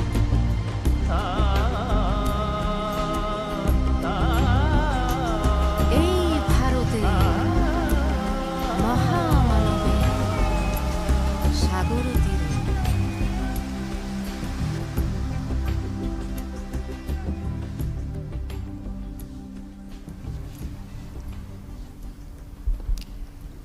can see from one point of view that human beings are created as human beings. And they have mental, emotional, all these sides. Now they are guided by their emotional side, maybe mental side, also depending on the birth and all that. So they are bound by all these things. We have within us a power, I call it as Kundalini, which is kept in the triangular bone, which is sleeping there. So when you awaken that Kundalini, she passes through these various aspects of her life and she enlightens them. Not only enlightens them, but she binds them and makes them one. That is where we become above all these things and we become ourselves. This is I discovered long time back. But to put it into somebody's head is very difficult.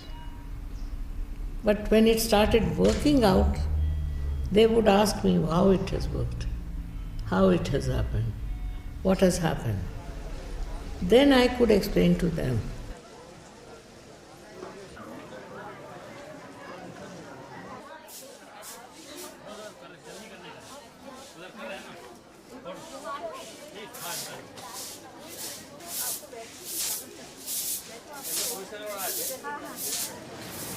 We may have many concepts about our religion or caste or race, but these are only concepts.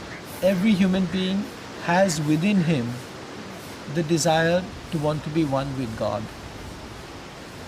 That desire, if it is strong enough, it will be fulfilled.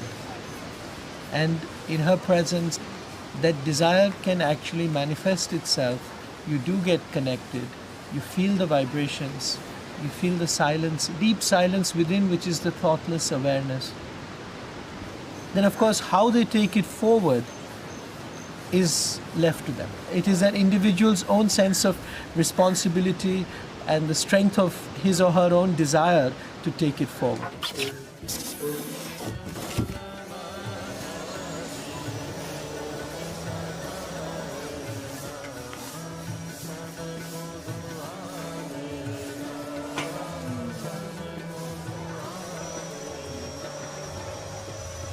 India is blessed by people who believe that there is God and one has to be surrendered to God and one has to try to get closeness to God.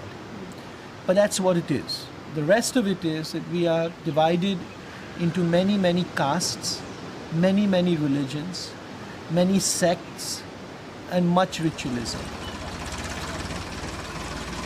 And when you break out of that, and we realize that we are all people who are born from this earth of India and that we can all achieve a sense of realization and can get close to a sense of God, then it will change the way Indians also work with each other.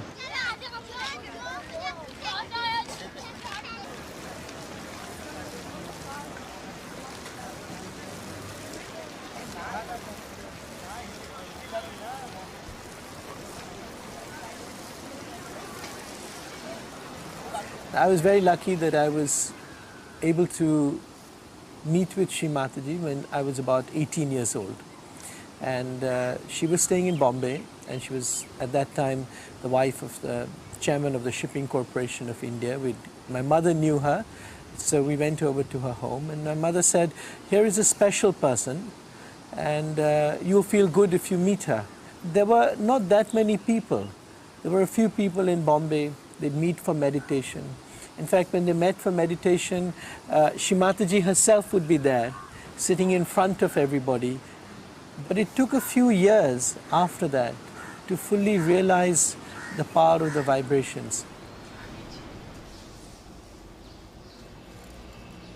19 तारीख क्या English में बोलना 19 मार्च 19 मार्च 1970 1972 हम गए थे आबू में रजनीश के शिविर में। तो उसमें से वो लेडीज मुझे मिल गई, तो उन्होंने माता जी का एड्रेस वगैरह लिख दिया ना। तो वो ऐसी बात करते कि आपके वो सब अंदर थे ना, कूदते थे, नाचते। तो मैं बाजू में खड़ी थी, आप कैसे, आपको इसमें इंटरेस्ट? मैंने बोला मेरे कोई इंटरेस्ट नहीं उसमें।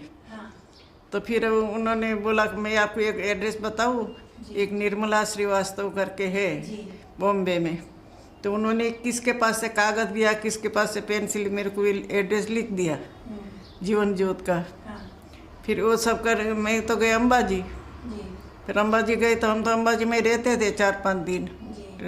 फिर अंदर मंदिर में जब पूजा करते थे वगैरह, तो माता अंबाजी माँ को प्रार्थना कर बोला, माँ ये जगह में जाओ।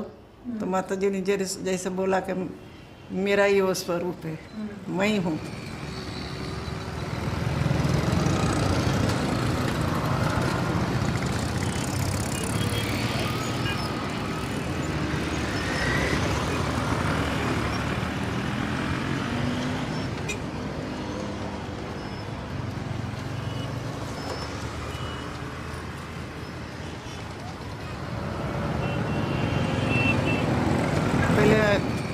फर्स्ट फ्लोर पर ही माता जी का घर था, पर हम सेकंड फ्लोर पर चढ़ गए।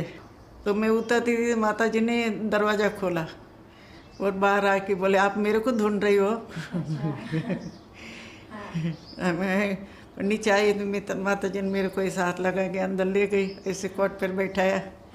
फिर वो चिट्ठी माता जी को बताई, तो बहुत अच्छा है बोले। फिर मेरे को यहाँ देखे कि ठीक है, तुम्हारा सब अच्छा है, पर मैं अभी चालू नहीं किया है जो मेरे को करना है। बोले मेरी लड़की को अभी 9वां महीना है, उसको डिलीवरी हो जाएंगी, वो 1.25 महीना के बाद मैं ये चालू करूँगी। तो फिर वो आराधना की डिलीवरी हुई ना, कल्पना की। बाद में 1.25 महीना के बाद जनवरी महीना में माता जी ने शिविर लिया था बोर्डी में। फिर वहाँ बुलाया, वो मेरे को लेटर आया तो मैं आ गई। तो जहाँ माता जी बैठती थी, माता जी हम दूर से बैठते थे, तो सब लोग बोले ऊपर चलो, मैं पीछे पीछे बोले चलो, नहीं बोलेंगे तो वापस आ जाएंगी। तो पीछे पीछे गई ऊपर। पहले वो जवेरी को दिया वाइब्रेशन, और ऐसे ऊपर चढ़ाती थी, ऐसे सब करके जागृति। फिर उन्होंने बोला ये उनको भी दो। थोड़े वाइब्रेशन नहीं आता मालूम होता था, लेकिन ऐसा कुछ अच्छा लगा अंदर से। फिर वो चंदू भाई जो वो लोग भी ऐसे ऐसे देखते थे, करते थे, बोले हो गए ऐसे।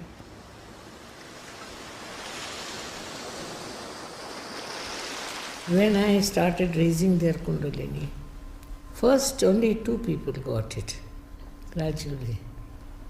Then so many people got this. So they said, we too want to have this within us. So can you give us? I said, I'll try. I don't know. So we thought we should go into a place which is away from the city.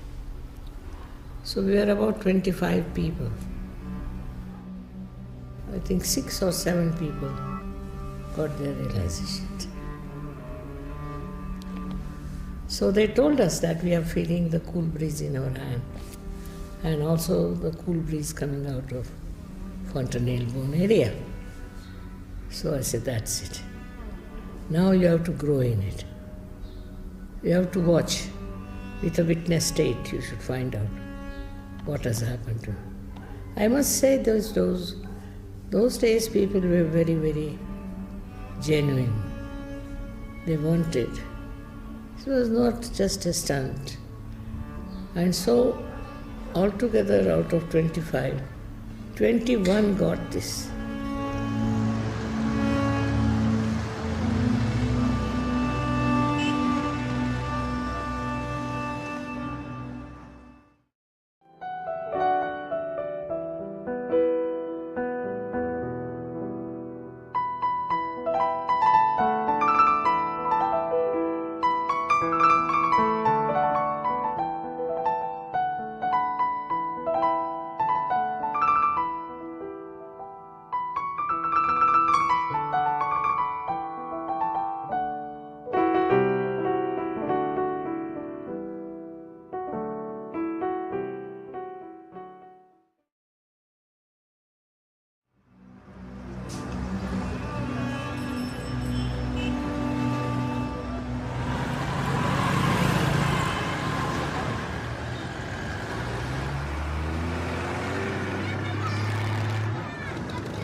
the cool breeze that is normally subjectively felt with the Kundalini awakening, it was objectively recorded. Very fine instruments were used to record the palmar skin temperature.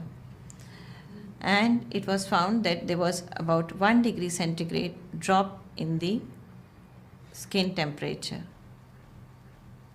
The knowledge about this subtle system, that is the Kundalini, about the 7 chakras, and about these 3 energy channels, all this is described in Yoga Sutra. What Shri Mataji has given to us, she has described how each energy centers, they are controlling different organs of our body. Any disease is because of some imbalance in these energy centers. The correction can be effected only with the Kundalini awakening. And if it gets awakened, it rises up through this center channel. It pierces this 6th energy center, which is called the Agnya, and it goes up on the Sahasrara, and it goes and unites with the cosmic energy.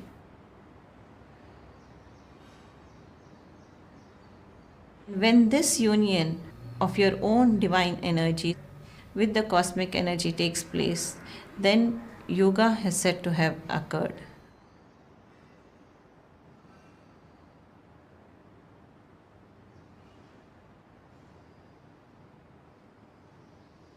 Normally, a person cannot stop his or her thoughts, but when the Kundalini gets awakened, then a person is put into a thoughtless state, and finally it goes up to the Sahasrara, and a person is feeling the cool breeze.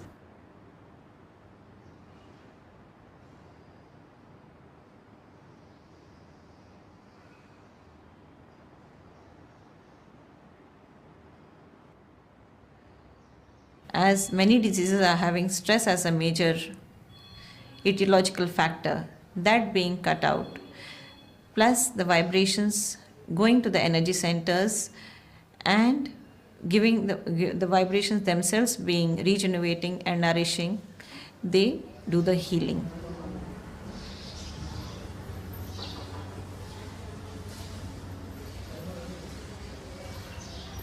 Shri Mataji has initiated work of Sahaja Yoga using the medical side, in the sense that curing of people has been an attractive point for world at large. So you can say that the cure being effected in Sahaja Yoga is a byproduct of this Kundalini awakening. It is a spiritual experience which a person gains. But humans, we are all not coming for the spiritual aspect. We may be coming with medical complaints, but reaping the benefit is the spiritual ascent that a person achieves.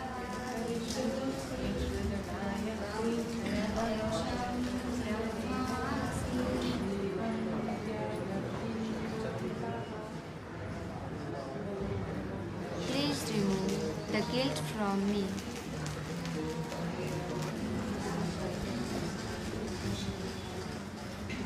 I had a hand for curing people, and I had a liking for medical studies also.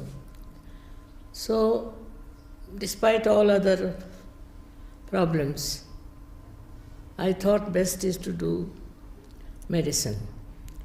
But suddenly my college was closed in 42. Moreover, my father was in jail. So we didn't have sufficient money also. My mother would sell her ornaments to get the money for education. So when my college was closed, my mother said, "No, stop. We can't afford to wait." That's how I then got married. Then I started going to different people supposed to be preaching about spirituality, talking about spirituality. But what I found, they themselves were not spiritual. Very greedy, trying to want everything, running after women. I said, what sort of things these are? If they are like this, what are they going to teach me? So I gave up hopes. Then I started searching myself, within myself. Then one day, in a forest, I was with lots of people who were seeking. And I went near the big talab ko kya kehte hain? The sea. Talab. And there I was sitting. And suddenly a light came into me. And I saw it clearly that I am a satisfied soul. I don't need anything. I don't want anything. And that is the time when I saw few things happening.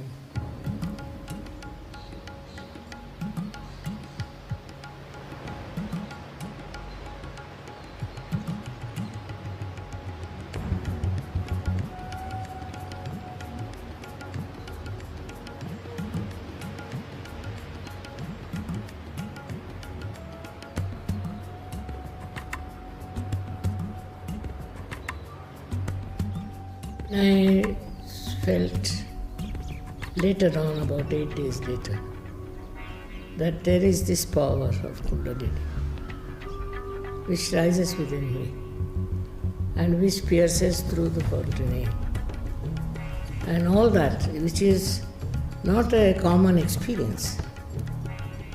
So I said, this can happen to everyone.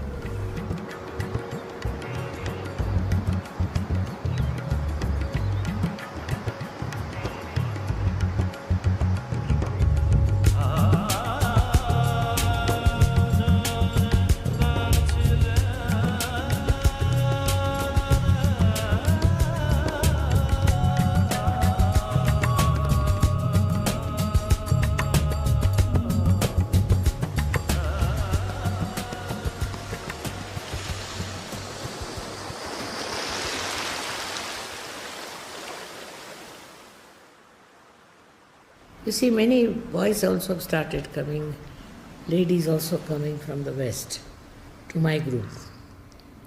Then my husband got a job in England. So I went with him. And I started working with the English.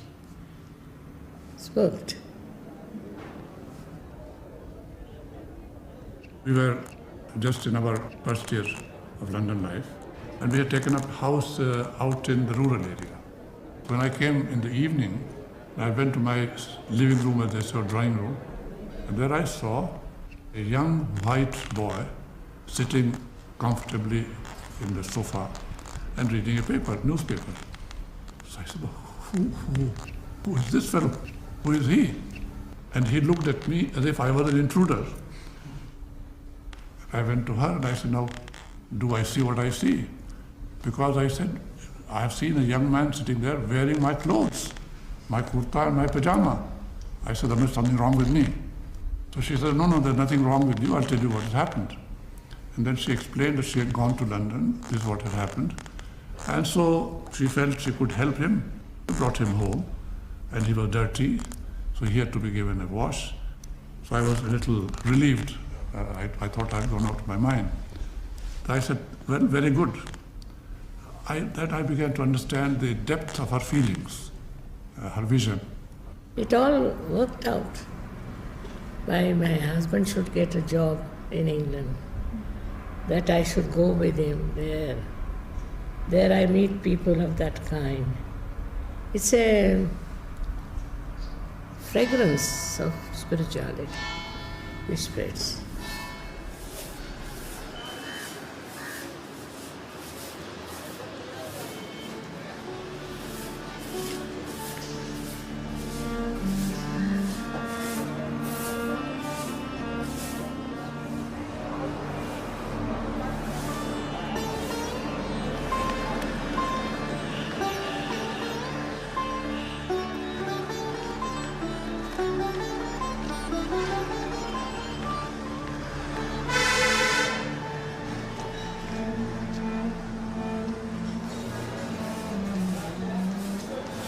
See, in the West at that time, from India, there had been many so-called gurus.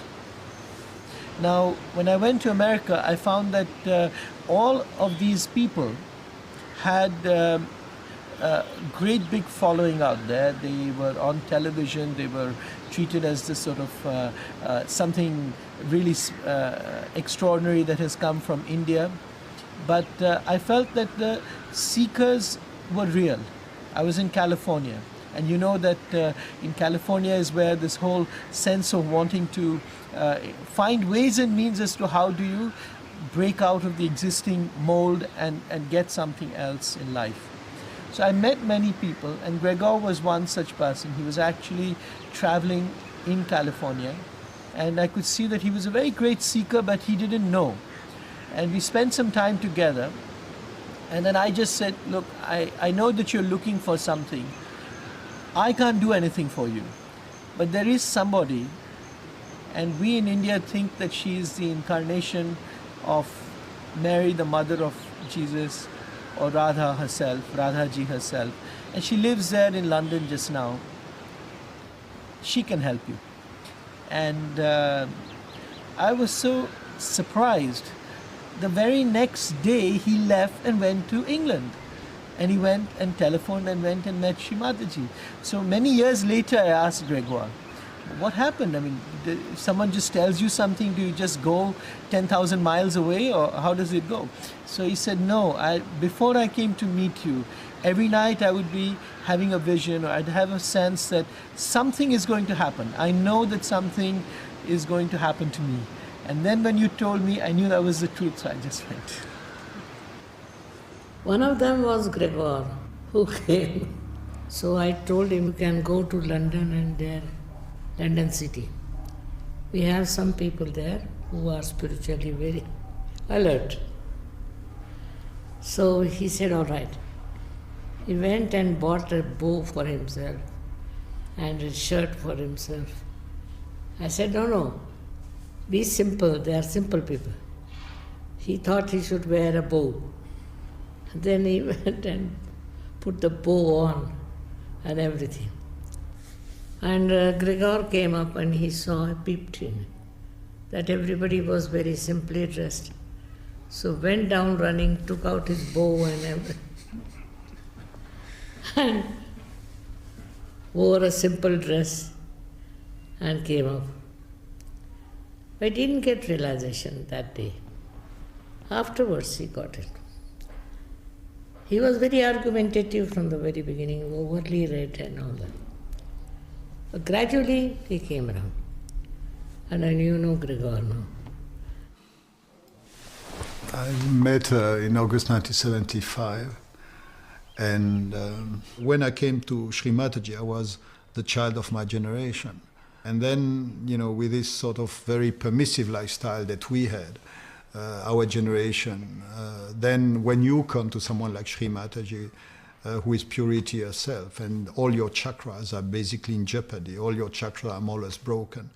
And it's really hard because visibly, Shri Mataji was working on me, and then she was going and vomit in the bathroom next minute, because my system was really damaged by the lifestyle, which was basically the lifestyle of a kid of my generation.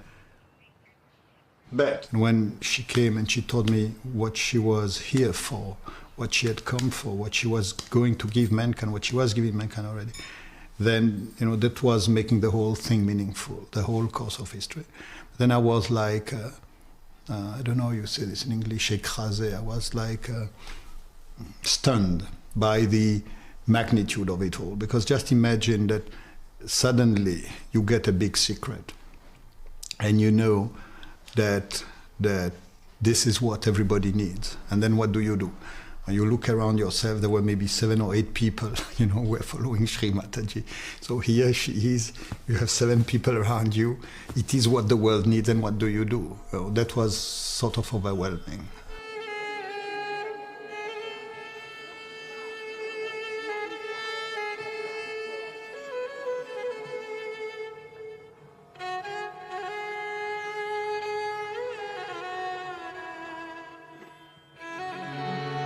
Sharmadayini Devi Ma, Sharmadayini Devi Ma, Sahasrara Swamini Devi Ma, Sahasrara Swamini Devi. She travels along with me to many countries, and you would find it very difficult to believe. Wherever she went, they probably recognize her a little more than they would recognize me. I was the official.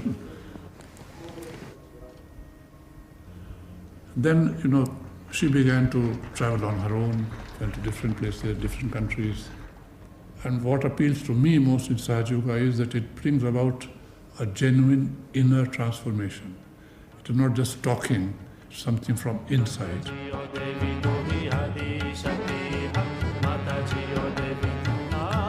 So we started organizing gradually public program, mostly in Caxton Hall in England, and that were the heroic times. She was coming, she was, staying after the program, giving realization to everybody, working on everybody, talking with everybody about their own private sort of issues, problems. And so I think England was definitely the place where all this was taking place for long.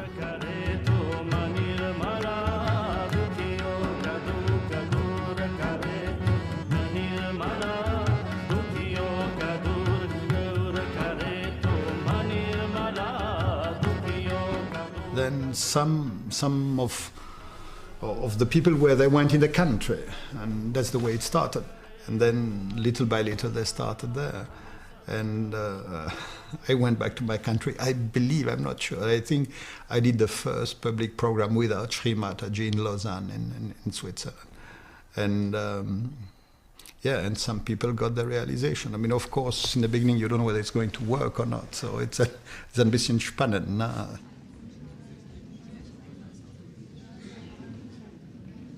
He got a couple of people to come around, and they stood behind me, and they put a candle in a photograph, and they were doing all this stuff, and I was sitting there like this, waiting to be plunged into bliss. And that didn't happen, but what did happen was I felt this cold feeling start here and come up my legs and stop at the base of my spine. And they carried on for a little bit, and then they said, well, that's it. What you have to do now is meditate, and it'll work out. And I was a little bit disappointed, and they left. And I remember standing there in this room, smoking a cigarette, and I realized that my visual perception had changed a little bit. Anyway, I was very skeptical about the whole thing. I tried meditating. It wasn't spectacular. It was very subtle. But what I found was that things just kind of happened in my life. And he called. He only worked one day, this guy. He called and he said, well, would you like to meet Shri Mataji? She's going to New York on Friday. So I said, well, Friday, impossible. I've got a clinic that goes from 8 o'clock in the morning till 1 o'clock. And he said, well, look, she's leaving Terminal 3 at 10 o'clock. She's going to New York. I'm going with her. And so I said, well, thanks for the invitation, but it's impossible. And on that Friday, which was the next day, the secretary said, oh, Dr. Wells, something really funny is happening, but your first 4 patients have all cancelled. So I said, okay, I'll be back. And there was Shri Mataji. You are your own master, no doubt, but you have to be made into it. Unless and until you are connected to the mains through this, unless and until you are baptized, you are not your spirit. Now the spirit resides in your heart. Nobody knows, you see. He resides in your heart. But you are not aware of it. When the Kundalini passes through these various centers and pierces through this one, then the seat of the spirit is here.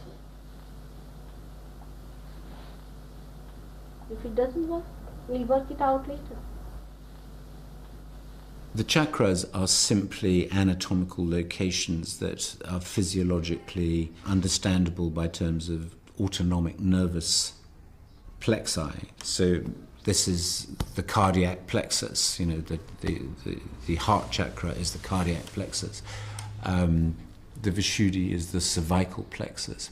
Now, what I don't understand is how you can get cool air coming out of your head. That's not part of my training. You know, there is no way in allopathic medicine, in Western teaching, that you get cool air coming out of your head, and as it goes past here, you go into meditation. So a lot of it is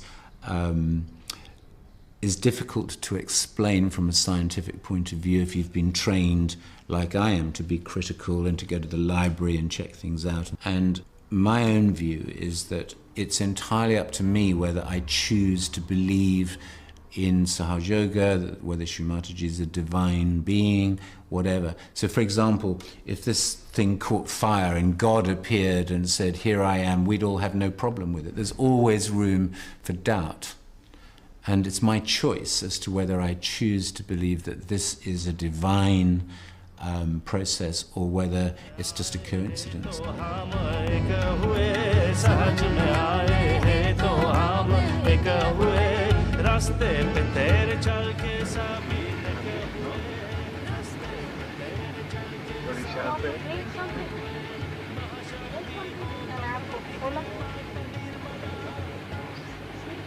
Mataji Yoga Devi tu hi Adi Shakti hai. Mataji Yoga Devi tu hi Adi Shakti hai. Mataji Yoga Devi tu hi Adi Shakti. Mataji Yoga Devi tu hi Adi Shakti. Mataji Yoga Devi tu hi Adi Shakti. I would like to leave it. Bitte einsteigen. Türen schließen selbstständig.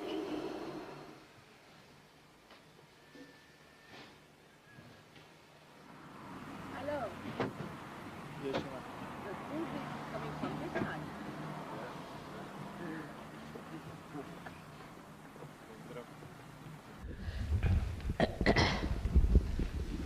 He says that why do you consider yourself to be the most developed spiritual person on this planet?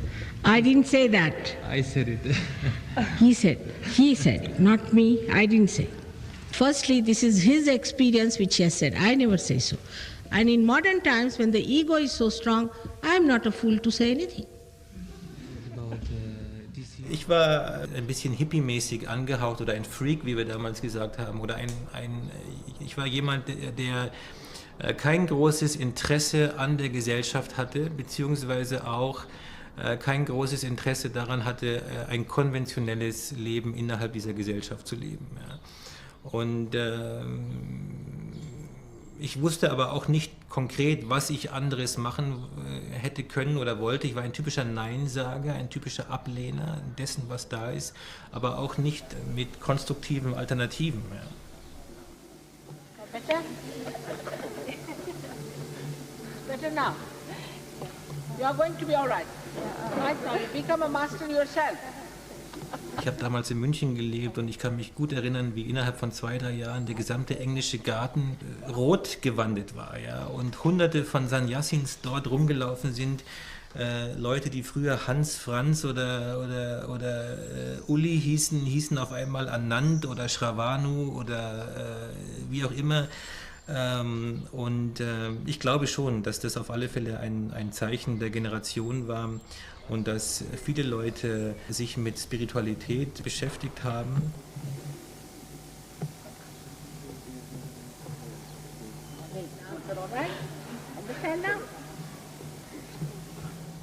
Ich glaube, dass viele Leute immer noch suchen und ich glaube auch, dass ihnen die Suche eigentlich besser behagt als das Finden. Denn die Suche selber hält immer Optionen offen. Bei der Suche braucht man sich niemals committen oder man braucht sich niemals bekennen.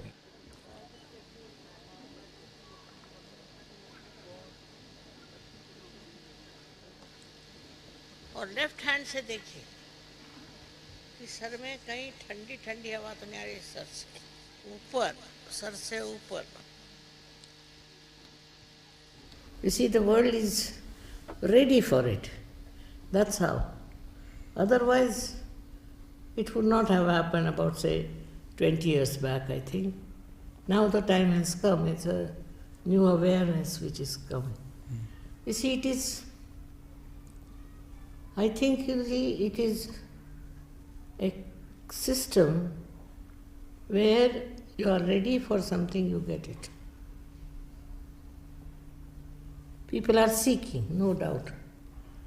I didn't know they were seeking so much. I didn't expect also. But when I saw so many people, I was amazed.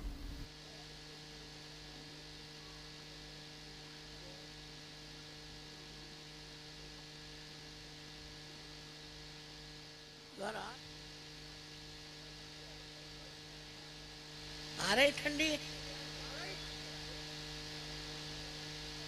काम था। बहुत बड़ी बात है आप लोगों को, इतने लोगों के हाथ में ठंडा। सबको अनंत आशीर्वाद है हमारा।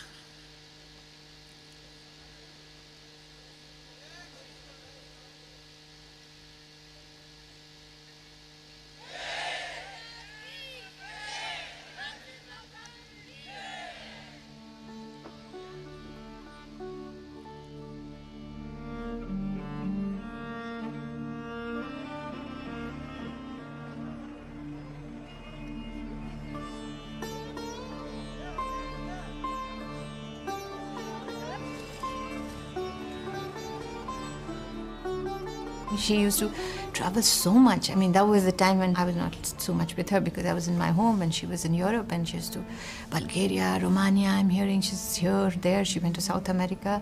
How she managed, I tell you, I can't tell you this. Lately, I was traveling more with her.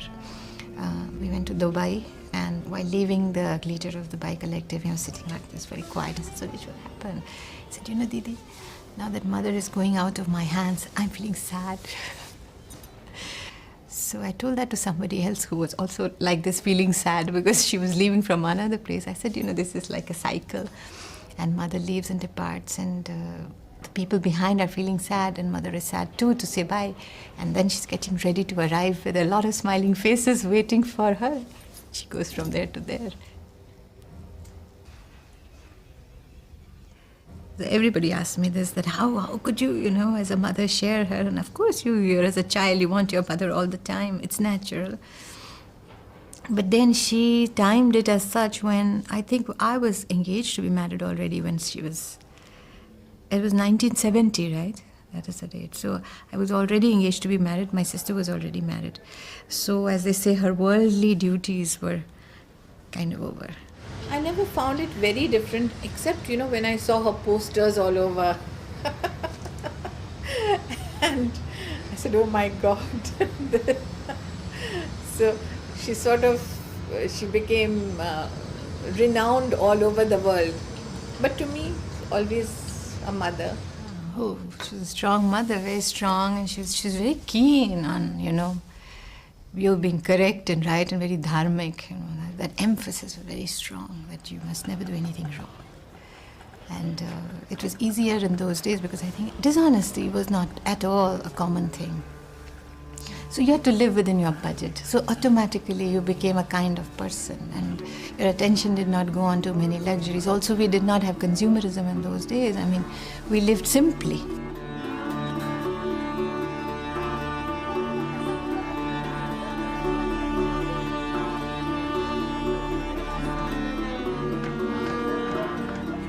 The majority of people were of the same type of thinking. It was not so difficult. You didn't have peer pressure. Most of the girls were being brought up well, Also, I don't think there was that much of conflict in generations. It was more flowing, The family used to flow well.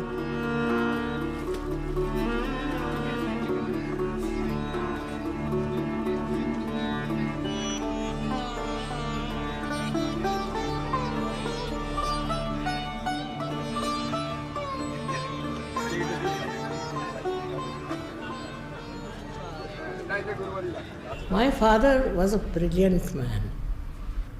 He was leader of the people who were fighting the British. Very learned man. He went to jail many a times.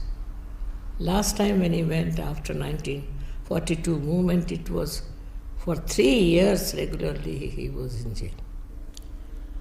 But there was one fellow who was a friend of my father. He came and told my mother that you must apologize because we don't want your husband to be in jail.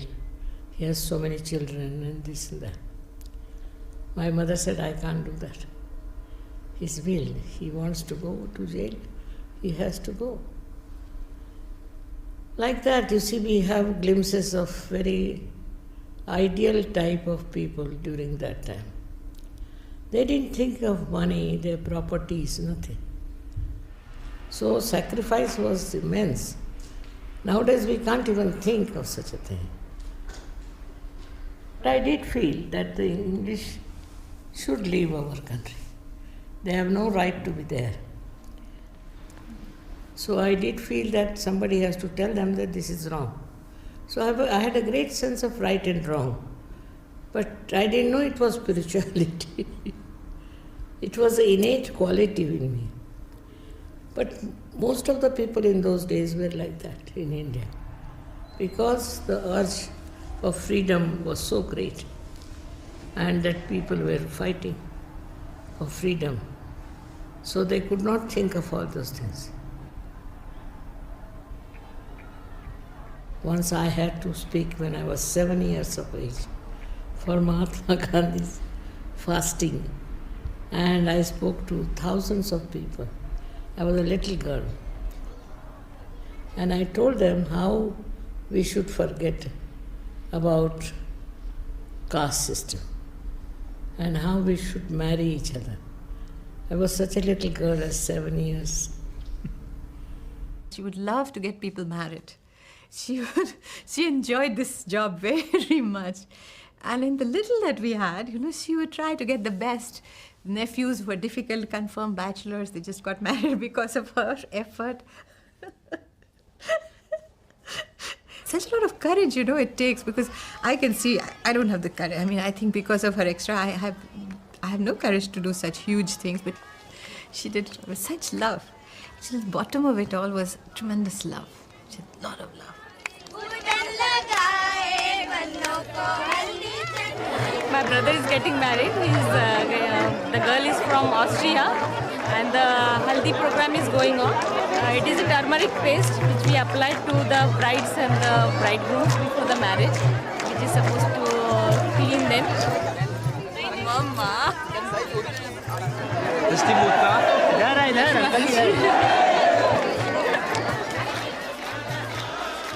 They have to first fill a form, and they have to send it to Mataji.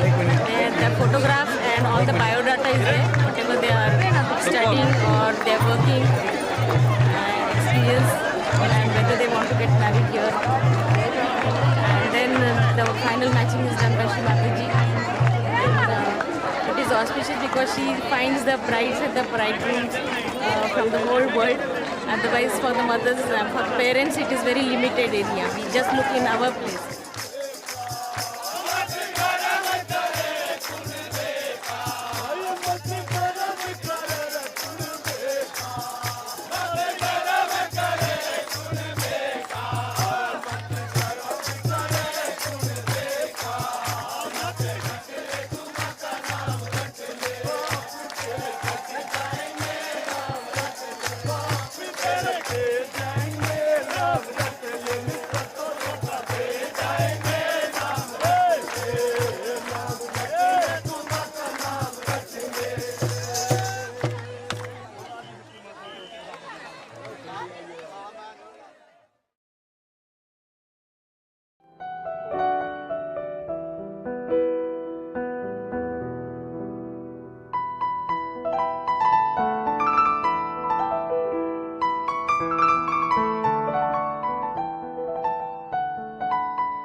She said, "What about you?" I said, "Me?" And she said, "Yes, I think you should marry this girl." So I said, "Okay."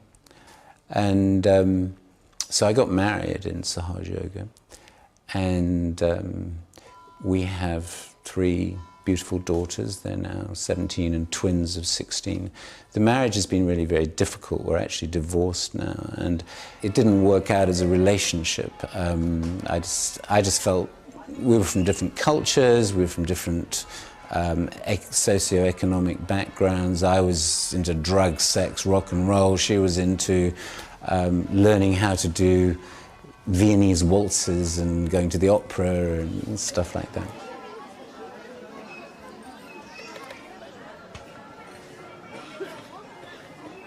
I feel that I've failed in my job to make it work. I don't feel proud about the fact that we're divorced, but I think that she marries people for the benefit of their spiritual ascent.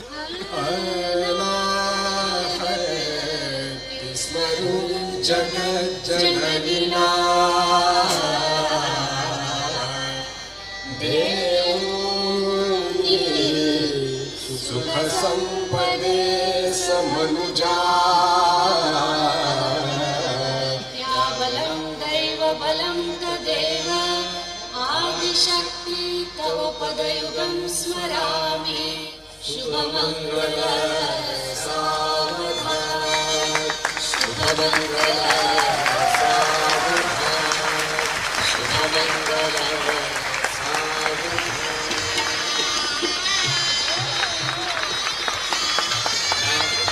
Now the bride will garland first to the bridegroom. Bride to garland, bridegroom.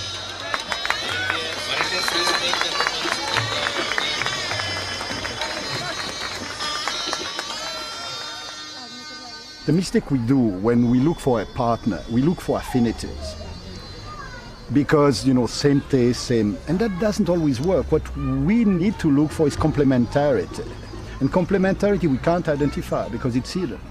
So, in a sense, sometimes when Mother advises us, she knows what we can't see. She knows complementarity that can work between us. But very frankly, my wife is telling me that she would have run away from me anytime, any day before Sahaja Yoga, because I was this sort of loud chap that she would say, oh, keep away from this guy. And I can't say that I would have just zoomed on her. I mean, and yet, Mother suggested her first, because the girl is the first one to make the decision.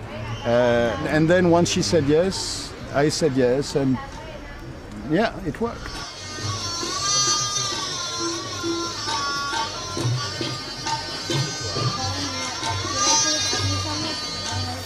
The man is like the sea, and the woman is like the earth. And it's a sort of give and take where there is no repetition. Shri Mataji says that it's like the two wheels of a chariot.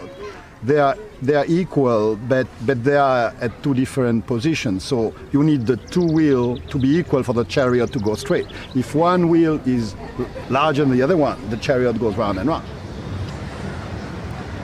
When my elder daughter got married, she'd organized the whole thing. So this year when my younger daughter got married and she couldn't be here to organize everything with me, I found it rather strange that I really had to do some work.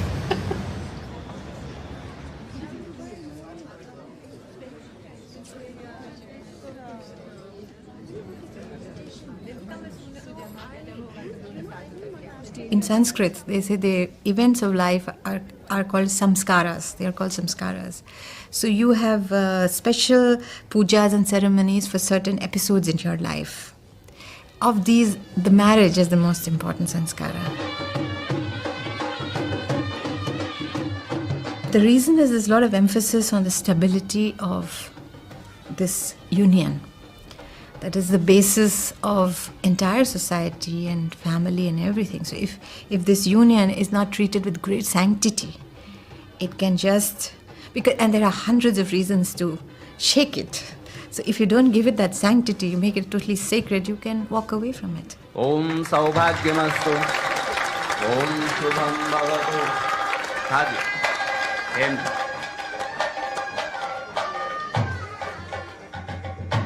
So she used to say that the sanctity of marriage has to be respected, because it's always a challenge, human beings always are challenged. And here you are in front of the sacred fire, you're taking the vows, the whole set of families are watching you do it. So it's a huge, huge psychological impact, also total commitment to break that. Not just the marriage itself, but just the event that you have timed. This is the time now that you got married, and there's a big change that will start us in life. कि आपके जीवन के केवल सुख ही नहीं, अगर कभी कोई कष्ट होंगे, संघर्ष होंगे, तो उनमें भी मैं हमेशा. If she finds that there is somebody who's not happy in marriage, this disturbs her a lot. So for her, that was an ideal situation. Whether human beings are all like that, I don't know. But for in her heart, that is what she wanted for everybody. That they should be very happily married and enjoy each other.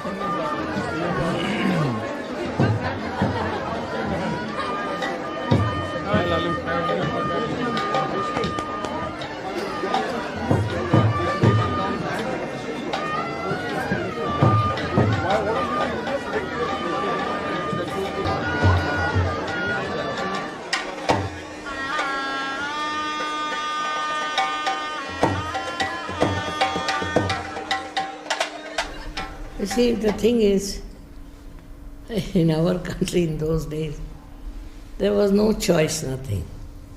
Whatever parents said, you had to listen. So, according to the choice of my parents, they selected him. He was a friend of my brother. And my brother said he's a very nice person, this, that. So they married me to him. That's what it is. I met her first in 1946 and found her to be a very different person, different from young ladies of her age. A person who came from the background of patriotism. And there was some aura about her. I didn't quite understand at that time what was coming, but she was different.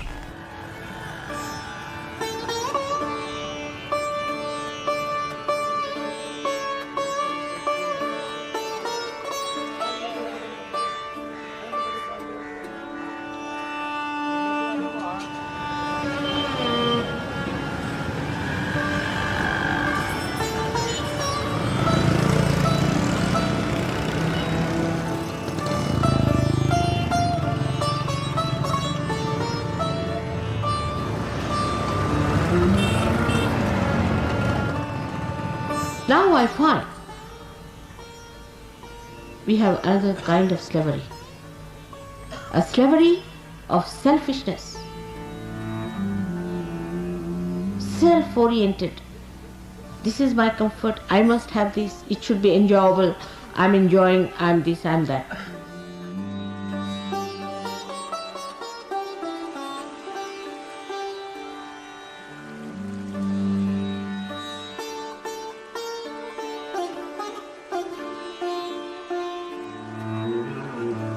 So rise now.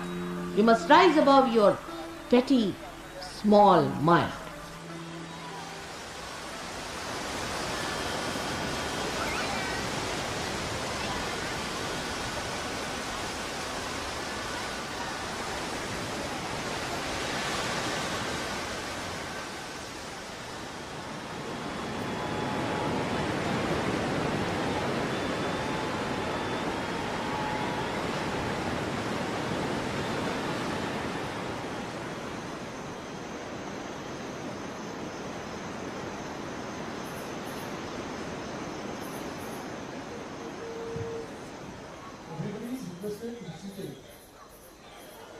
आप कृपया बैठ जाइए।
Today is a great day because we are celebrating the birth of Jesus Christ. He was such a great spiritual personality who had to suffer on the cross. This is what many people don't understand, that why a man of his caliber, of his standing, of his spirituality should have to go through so many ordeals in life. He did not feel the pain. On the contrary, he went through all that ordeal with such courage and such dignity. So, this kind of life that Christ had, you don't have to go through. He has done for us. Your life will be very, very safe and peaceful and joyous.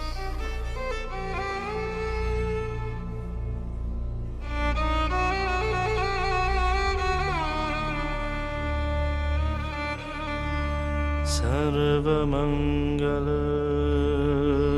मंगल्ये Shiv सर्वार्थ सदिके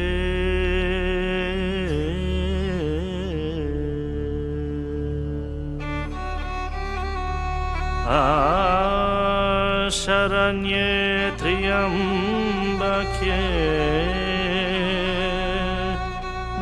Gauri Narayani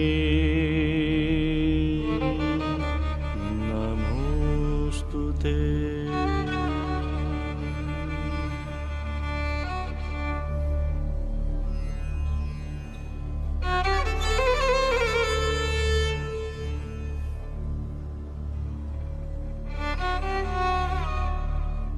Puja is touching probably the religious aspect of Sahaja Yoga. And puja is basically what we call in Germany Gottesdienst. And it's the praising of God. Our pujas being offered to Shri Mataji, although they are pujas to different deities. So we do a puja for Christmas. And we do a puja and we offer to Shri Mataji a puja to Lord Jesus Christ.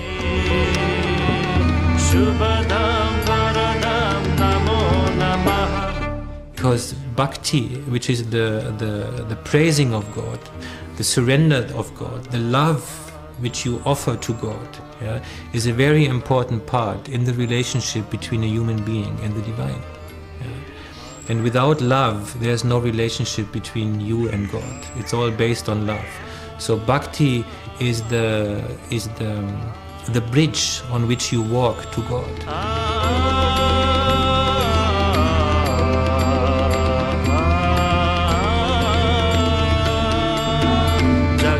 Ambaji को मानते थे तो उसको ये करते थे न पूजा, तो माताजी मिल गई तो उसकी श्रद्धा।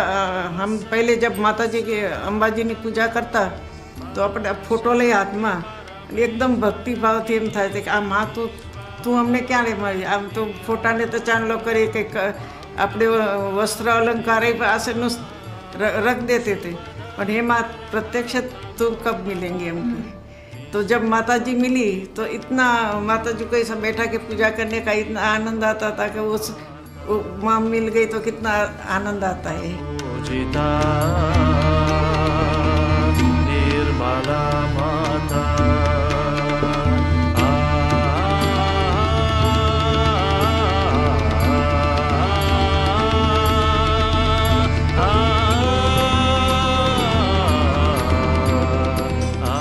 हमारे वहाँ तो सब रिवाज है ना, कोई आते तो नज़र उतारना, कलश ये घुमाना, पर चरण में पानी पे आरती करना, अने वो भी हम अपने शादी में नहीं करते, फिर माता जी बैठ जाती तो उसी टाइम तो रिवाज था ना नज़र उतारने का, तो हम उतारते, माता जी को अच्छा लगता था। नज़र उतारिए।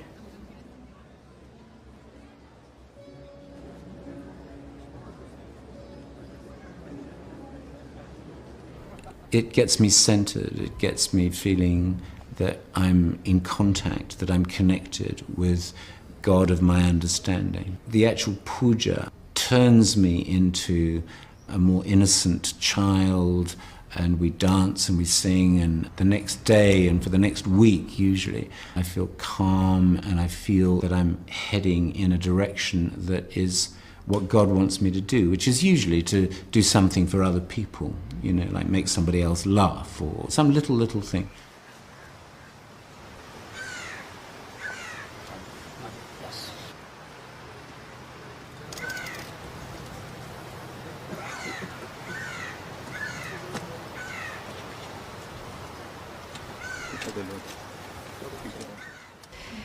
I'm amazed how they can read so much into her. It's because for them also she's the guru.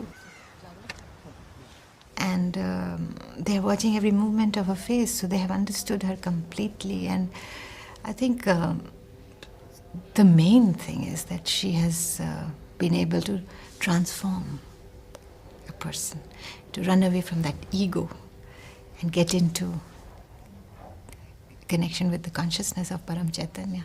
So from that point you go backwards, that when that happens, what happens to a person?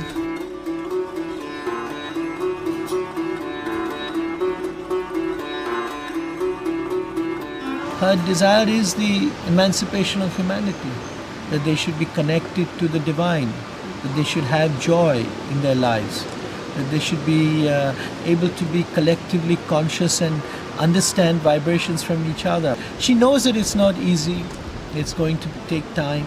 It depends on the power of the desire of each individual.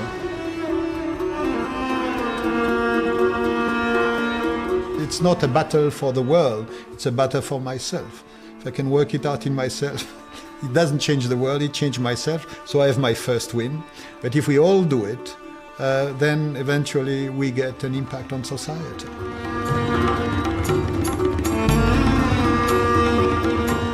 Each person has their own story. Each life is different. Many people have never met her physically and who may never end up meeting her now. But they are transformed and their lives have been so affected. So many of them.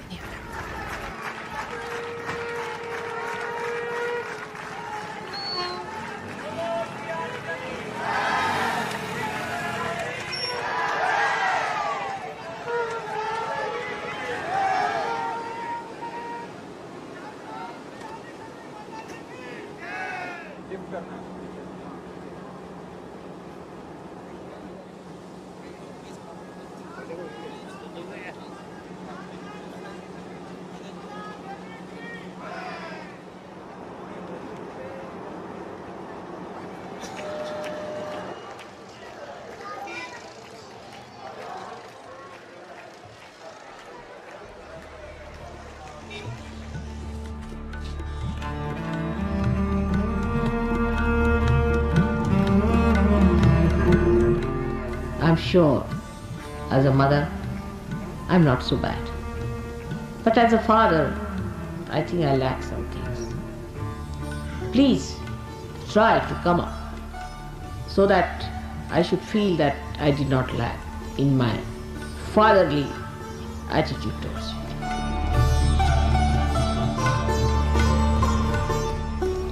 When we were fighting for our freedom, all of us were removed from schools because we were in the missionary school, and the missionaries believed that Christ was born in England.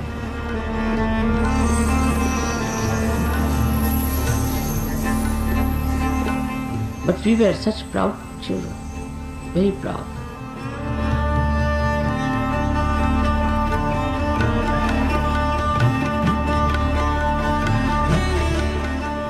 And now when you have got the freedom of your spirit, you must seek the comfort of your spirit.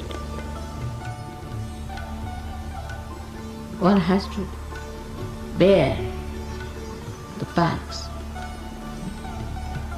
I don't mind because it is my life, my mission, my existence, my everything is for the purpose of emancipation of humanity. Even the last drop of my blood is for that. So my satisfactions are very different. If I could do it alone, I would have done it, but I cannot. It's only through you I have to do it.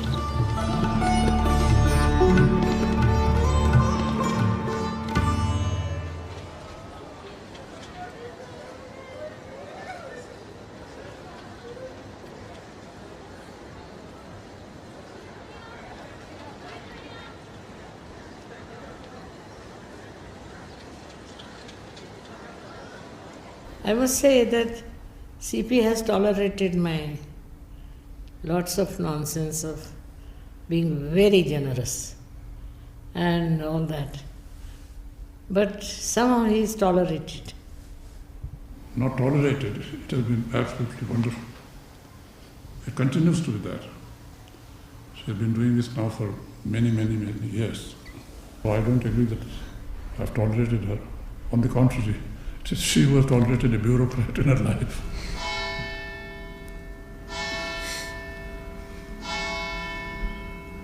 Permanent headache.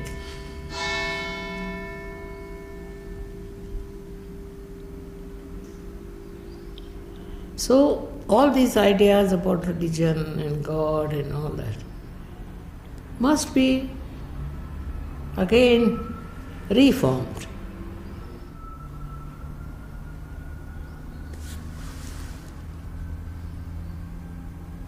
There's no need to ring the bells or anything.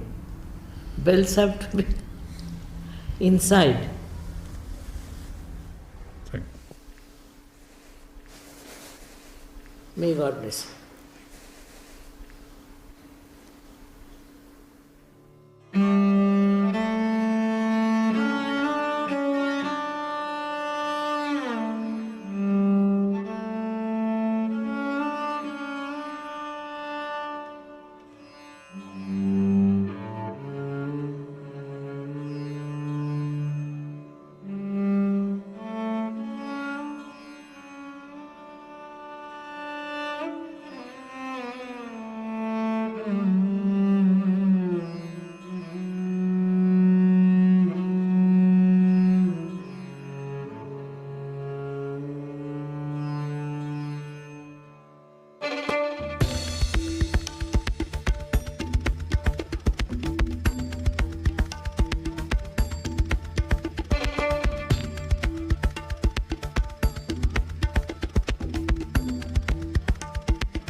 Huh.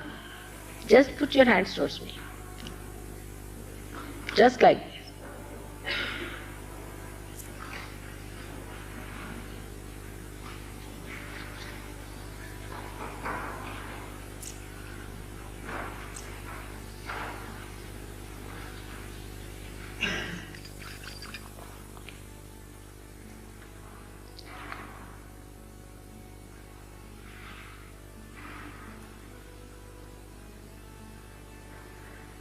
It's good.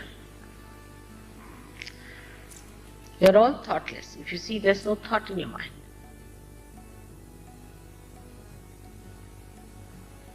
And complete silence. Enjoy this. This moment is going to transform your life. Take it from me. You may not realize today, but you'll realize it very soon.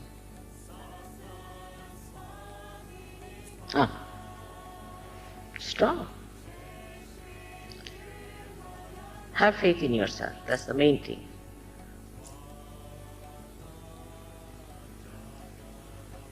It's beautiful.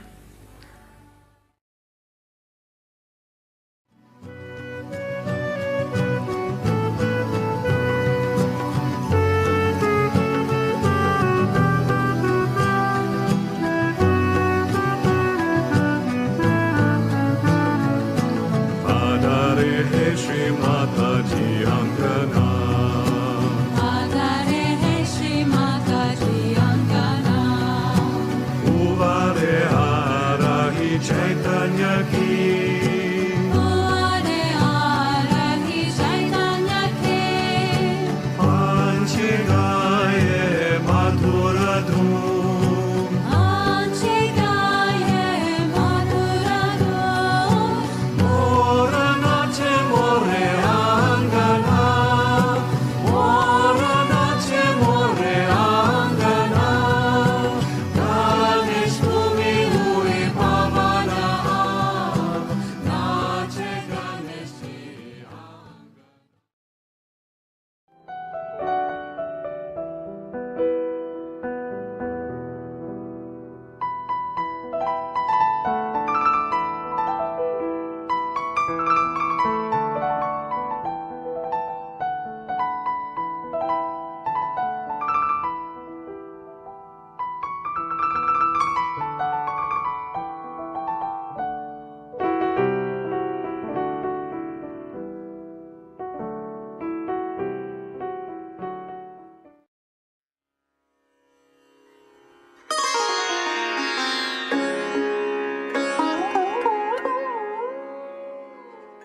Jai.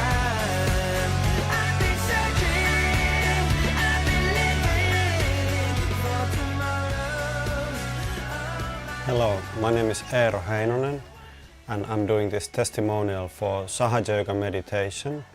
My profession is in music. I play in a rock band called the Rasmus that we established. We started the band in 1994-95.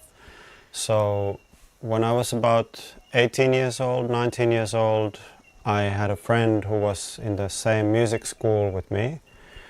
And he was attending the meditation classes and he was talking very highly of it, and it sounded like, yeah, like there might be something in this, even though I was not looking for a meditation method or I wasn't looking for ways to change my life.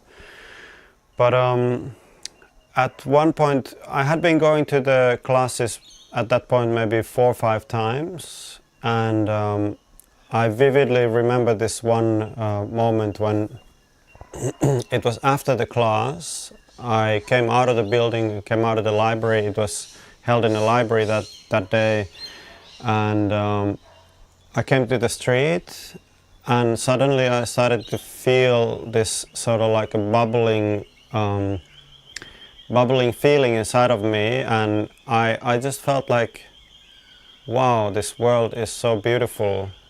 And I was looking at people like, oh, look how unique and beautiful all these people are, and I felt like a lot of love in my heart, and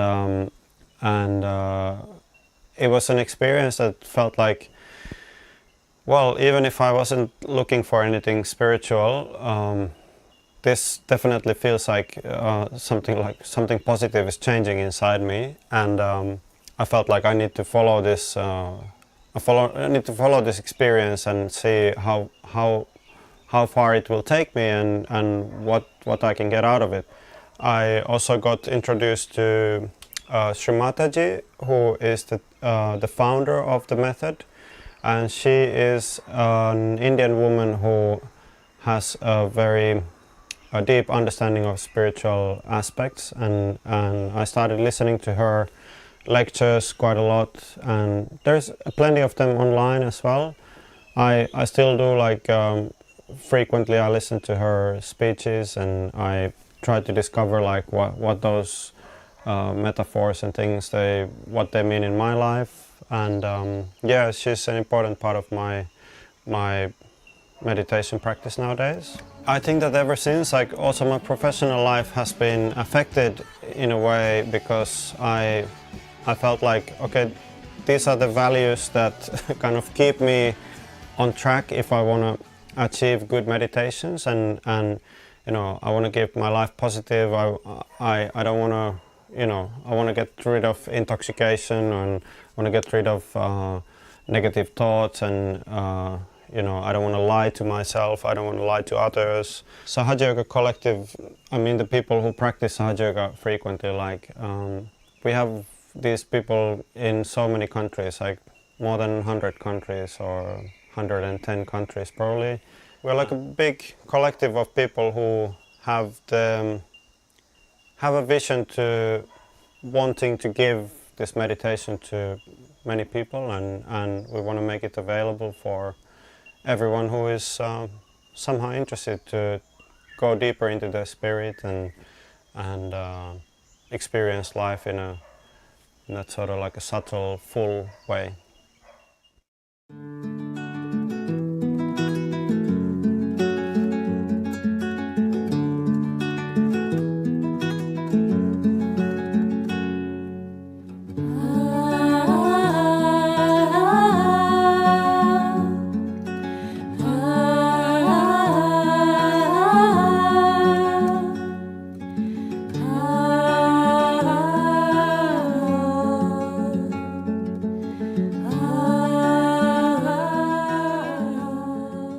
as usual, before we meditate and after we meditate, we'll raise our energy, the Kundalini, and put ourselves what we call a bandhan. So let's do it together first.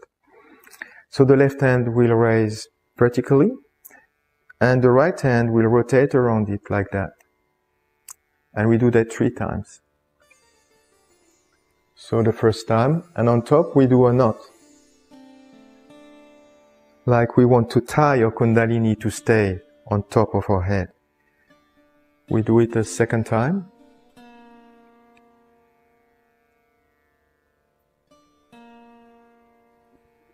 And then we do it a third time. And a third time we do 3 knots.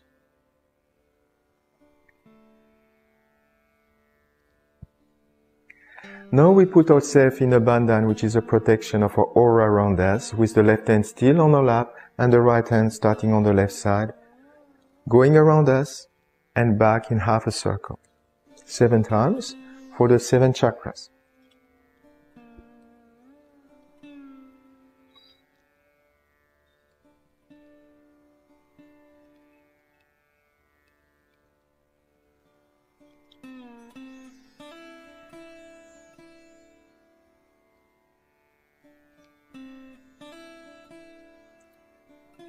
So now let's go in meditation with some music.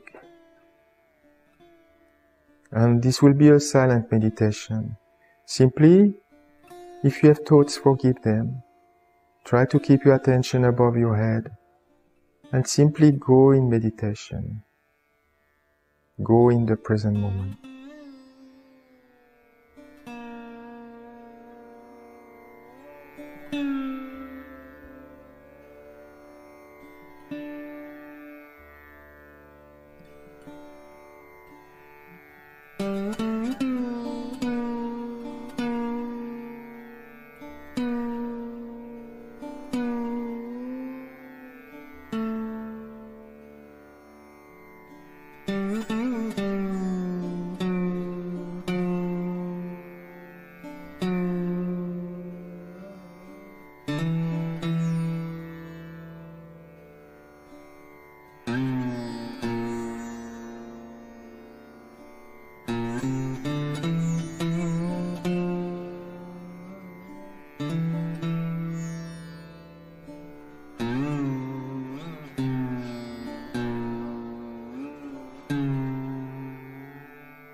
We can slowly come out of our meditation.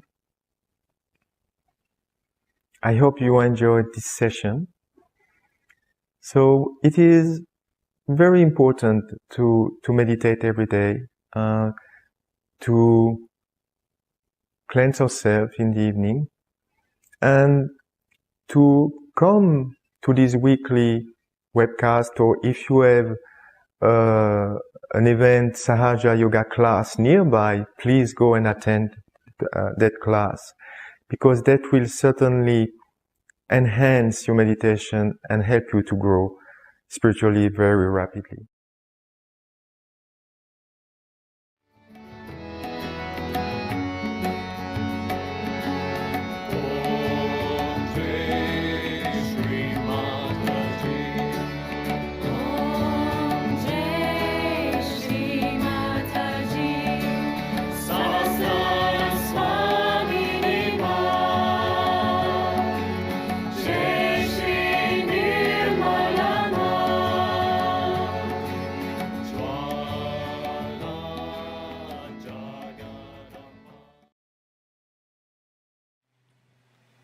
This is the story of creation. Creation once said, "I want to hide something from the humans until they are ready for it." It is the realization that they create their own reality. The eagle said, "Give it to me, I will take it to the moon." The Creator said, "No, one day they will go there and find it."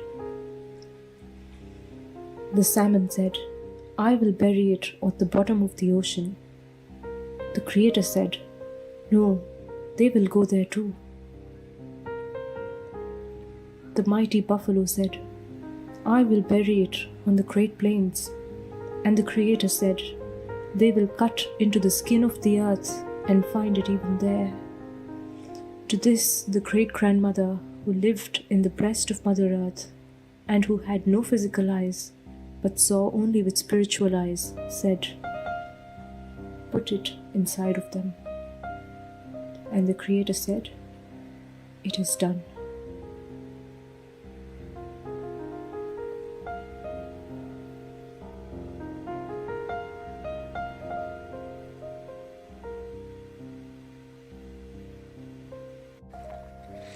This power that was hidden within us is our motherly energy, the Kundalini. She is our individual mother, waiting in the sacrum bone, and she knows all about our past, all about our aspirations, and all about our future. She knows our problems. Our Kundalini, our individual mother, she is anxious to give us our second birth. And once this happens, we automatically start seeing things very clearly in the light of the spirit, because when this happens, our spirit gets enlightened.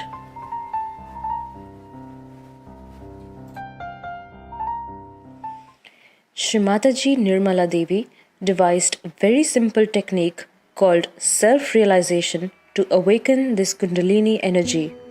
She has given this knowledge free of cost to the whole world through Sahaja Yoga Meditation. So let's begin and learn more about this technique to get our self-realization.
top, your hand, your palm should touch the continent bone area where you had a soft bone in your child, and press it and try to move it clockwise. Now at this point, as I said, I cannot cross your freedom, and you have to ask for your realization, otherwise I cannot force it. So just say 7 times, Mother, I want my realization, please give me realization. 7 times.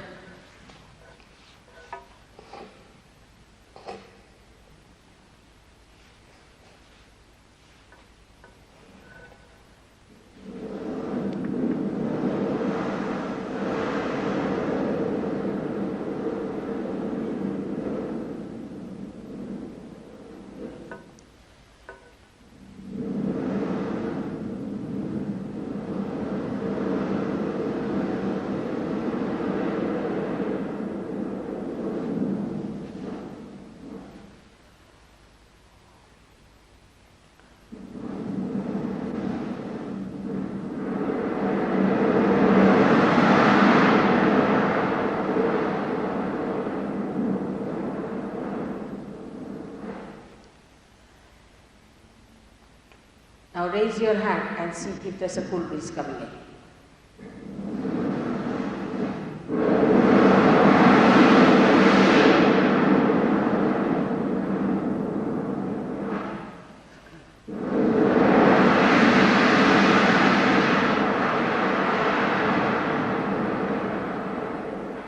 Now change your hand, please. Put your right hand down and the left hand on top of your head.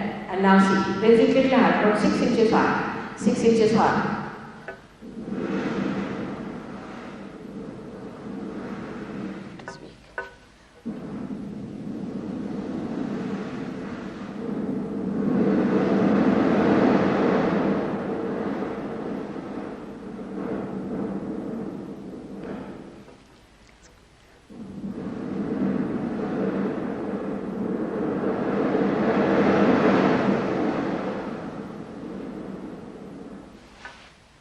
Got it, most of you.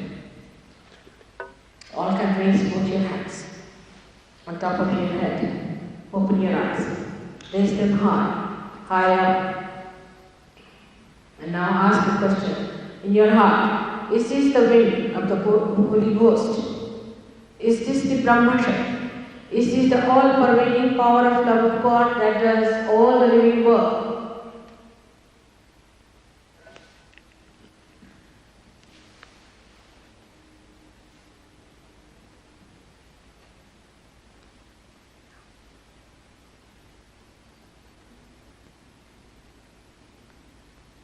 Now feel it yourself.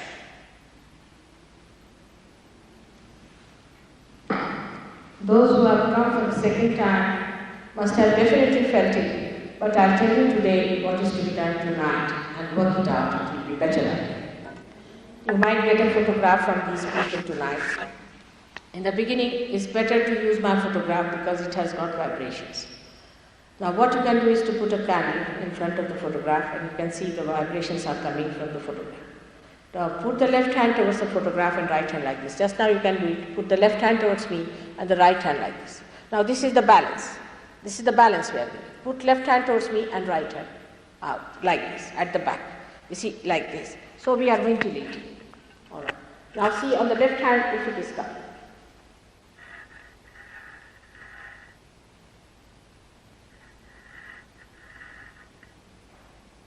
You are all thoughtless if you see that. Now, you put your right hand towards me and left hand like this. Heart. You have to believe that you are the Spirit. That's all you have to believe. You have to believe in yourself. That's all I want you to believe in. That you are the Spirit.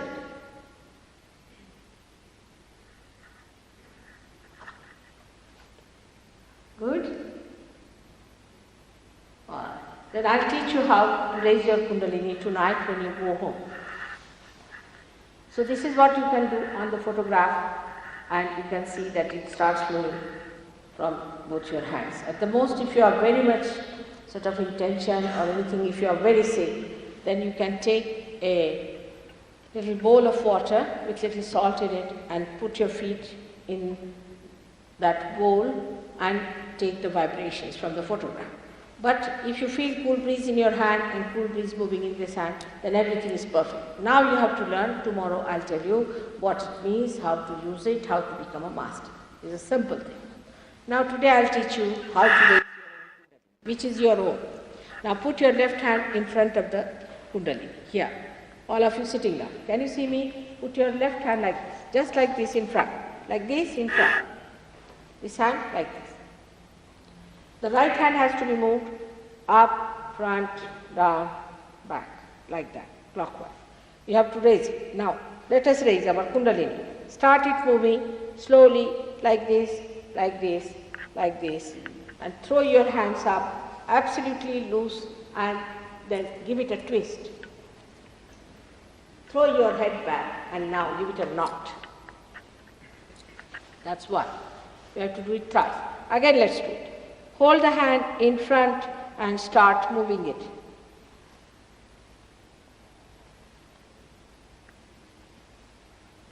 Take it up, throw your hand and just give it a twist. And here it is. Third time, you have to give 3 twists. You can do it at home.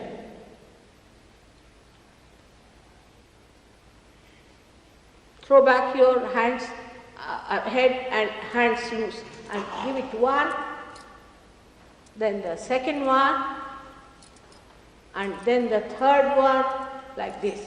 Now see, it will improve.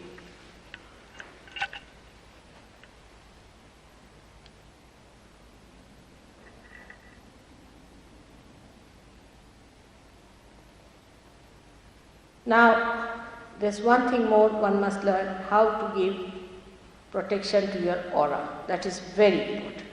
Protection to your aura, I wish people knew how to do it, they would have saved themselves in many troubles. Is to put your left hand like this. And with the right hand, you move it like this. From here, move it. 1, go back. 2,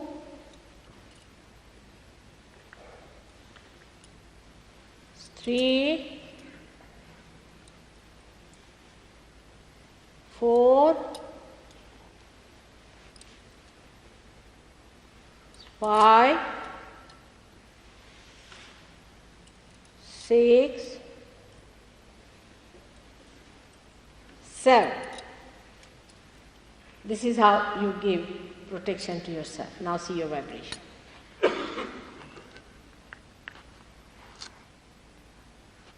Alright? It's better.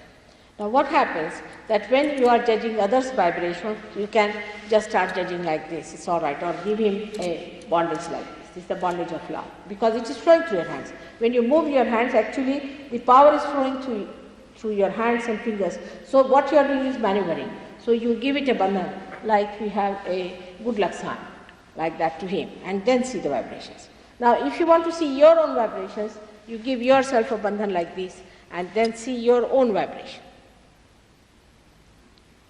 You try tonight, don't talk too much about it, don't argue. You are beyond mind. And that's why don't argue about it. The becoming is the most important part. Thus it is the difficult part of Sahaja Yoga. It is like no other thing that here, unless and until you become, it is of no use.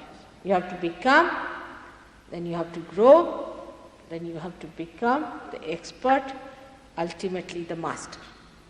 That's what it is, and for which you cannot pay. May God bless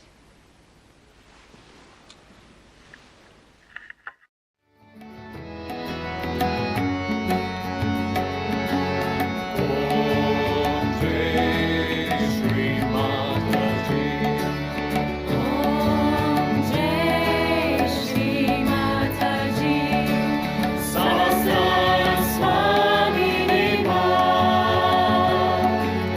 Shri Nirmala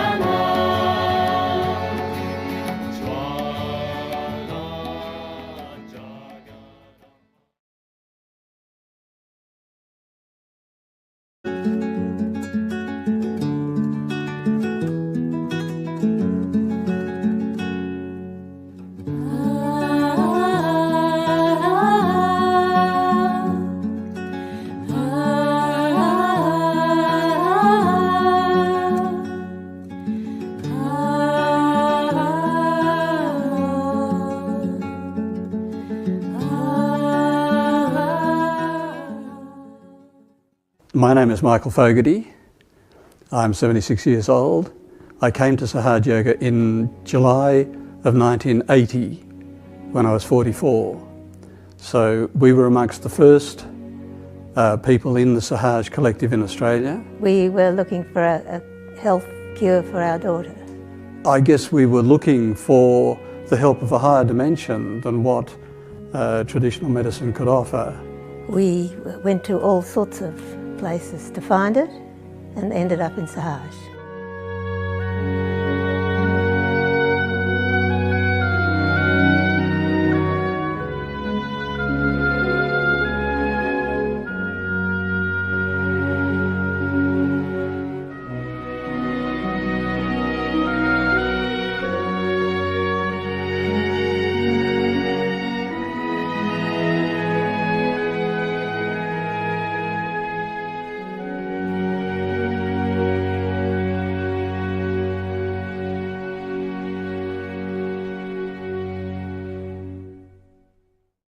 I don't know that I'd consider myself as a seeker. I don't really remember seeking as such. I've probably been seeking for a while and struggling with, general existence. I was not what you would call a seeker. I was a young boy, Greek background. I was quite popular, I had a group of friends. But I was very unhappy. I was so stressed. And very happy in that life. Because the work was stress and my colleagues were absolutely colleagues from hell. I didn't consider myself a seeker, but I can remember sitting in this room and Shri Mataji was talking about, you have been seekers for ages. And I'm thinking, oh Lord, right, I'll just keep really quiet and they won't kick me out. As a seeker, you look at a lot of things. Well, I suppose, firstly, how do you become a seeker? A chappie I was working for sent my attention inside by asking me some particular questions. I remember asking my parents, who am I? He asked me a question, who are you? And I couldn't answer him. And my parents were very honest. I remember both of them sitting in there, we want to know as well. We don't know.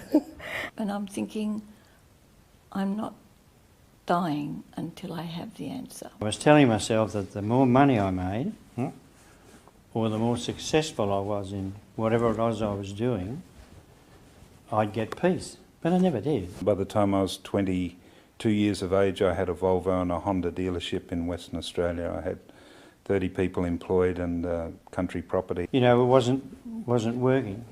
And I woke up one morning and I thought, I am not a happy person, and why is that? I was quite desperate for some assistance. I didn't feel that I fitted into the world at all. I started going to meetings, spiritualists and different groups, and trying to meet all the people and try to experience what everyone was doing. I ended up in a thing called the Self-realisation Fellowship, which was about getting self-realised. But of course they didn't hand out self-realisation in the Self-realisation Fellowship. My view was once you had an inkling of all of them, you were able to tie them together somehow, find what is the common thread to it. There was an old expression that when you need a guru, your guru will come to you. And I sort of had that somewhere in my mind. And I did feel that I'd reached the end of my own road, that I couldn't do it by myself any further. I knew that there was a very important being here. I knew she was a female, but I didn't know where to find her. So I become atheist, complete atheist. I don't want to know God, I don't want to know religion, I don't want to know at all.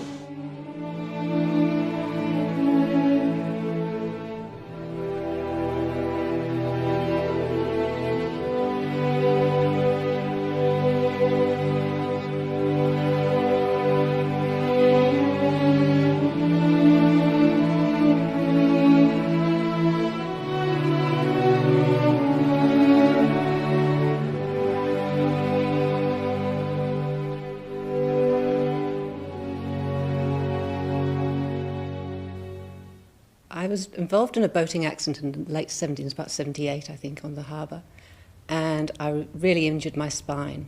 So I went to the doctor in Balmain and she said, it's not your physical body that's the problem, it's your spiritual body, and I'd like you to go and see this man. And she gave me Dr. Warren Reeves's number. As it turned out, just so happened that I got this flat in Balmain, which positioned me, of course, to be about 50 metres from the chemist where Cheryl Slade worked. And I had this experience when I very first saw him. I just felt as if something had dropped through the top of my head. It said, "This man is going to show you what you've always been looking for." And I used to be in there regularly with medical insurance and prescriptions and so on. And on one occasion, Cheryl said, "You're having a tough trot." And I couldn't but agree with that. And then she said, "Well, I just joined a meditation group." She said, "I don't know too much about it, but it could do you some good. Certainly wouldn't do you any harm." And she's saying, "Oh, hello, how are you going?" I'm going, "Oh dear, this is happening and that's happening and oh, my life is so..." Oh, she said, "What you need is this." And she showed me Shri Mataji's picture. And I've gone, okay, what can you say about an Indian lady? You know? I was so down that I said, "Right, when?" They were having meditation, this was Tuesday night, and he said, "Why don't you come and have meditation with us?" So I was quite young then, must have been 13-year-old. So the following night we went to this little house in Haberfield. And there was a decision that one foot in a bucket would be enough, since the other one was bandaged, heavily bandaged. And then I was, with my glasses, I could see candles and hands moving behind me. The whole thing was fairly disorienting for me. I hadn't come seeking this, you see. I'd come in support of my family. So I was really having to orient myself in something that was pretty exotic. But they were pretty excited because standing behind me, they could actually see the pulsation of my Kundalini rising up my spine. So everybody said, "Come and have a look at this, come and have a look at this." They were going, "Oh, feel this." And I'm thinking, what is going on? Do you feel it? I've gone, "No, I don't feel anything." But I could hear them saying, "I think it's there." "No, it's not." "Yes, it is." "Yes, it is." I just sort of sat there, and then it's as if there was a click in my head, and I felt, I always knew you had to look inside, and I didn't know how to look inside, and I suddenly felt that my attention had been sucked inside. I had the most amazing experience. And I went into the deepest meditation. If I started trying to think, I couldn't think of anything, and all my body was vibrating. So it went for 1 hour, I think, at least. The only thought I could remember was, I want to be like this forever. A snake or serpent dancing inside and rising up, that Kundalini rising up, and just coming up to the top of my head and exploding on top of my head, and this amazing sensation. And it was just life transforming at that moment. And suddenly I realised I felt connected to everything at that point. My heart just opened and I felt this incredible joy. And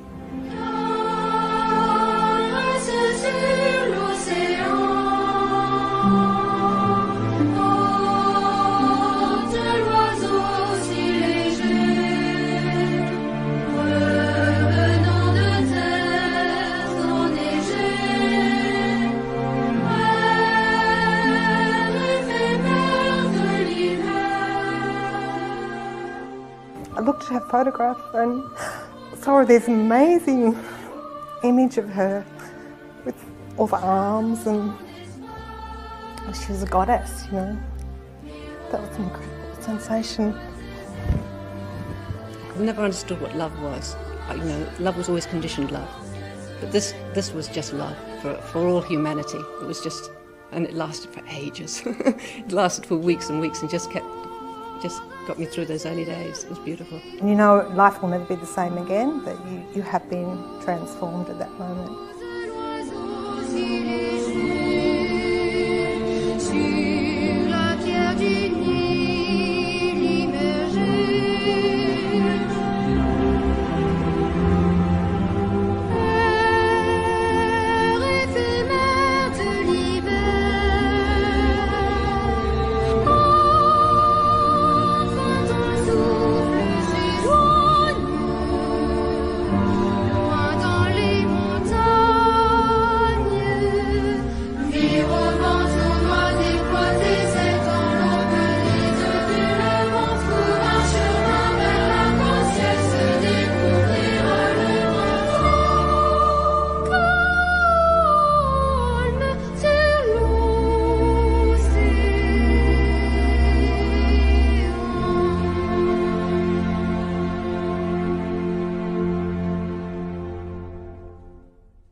I was virtually chain smoking. But that night, I didn't really want a cigarette. Next morning, I didn't want a cigarette. Later in that day, I was having a big argument in my head about, if you want a cigarette, you have a cigarette. Well, eventually I did. And it tasted foul. So I threw it away, and that was it. I suddenly thought to myself, something's going on here. She talked a little bit about Sahaja Yoga and gave me a booklet of mantras and things. And just as I was leaving, she said to me, she's God, you know. And I've gone, okay. So I took the picture of Shri Mataji and put it on the gear stick of my car and looked down at it and thought, well, who am I to say you're not? So I thought, well, I'll give you 5 years and you can prove that you're not. So that was my entrance into Sahaja Yoga. So it was more or less waiting for Mother to make a mistake, to go, aha, you're not really God. But of course she never did.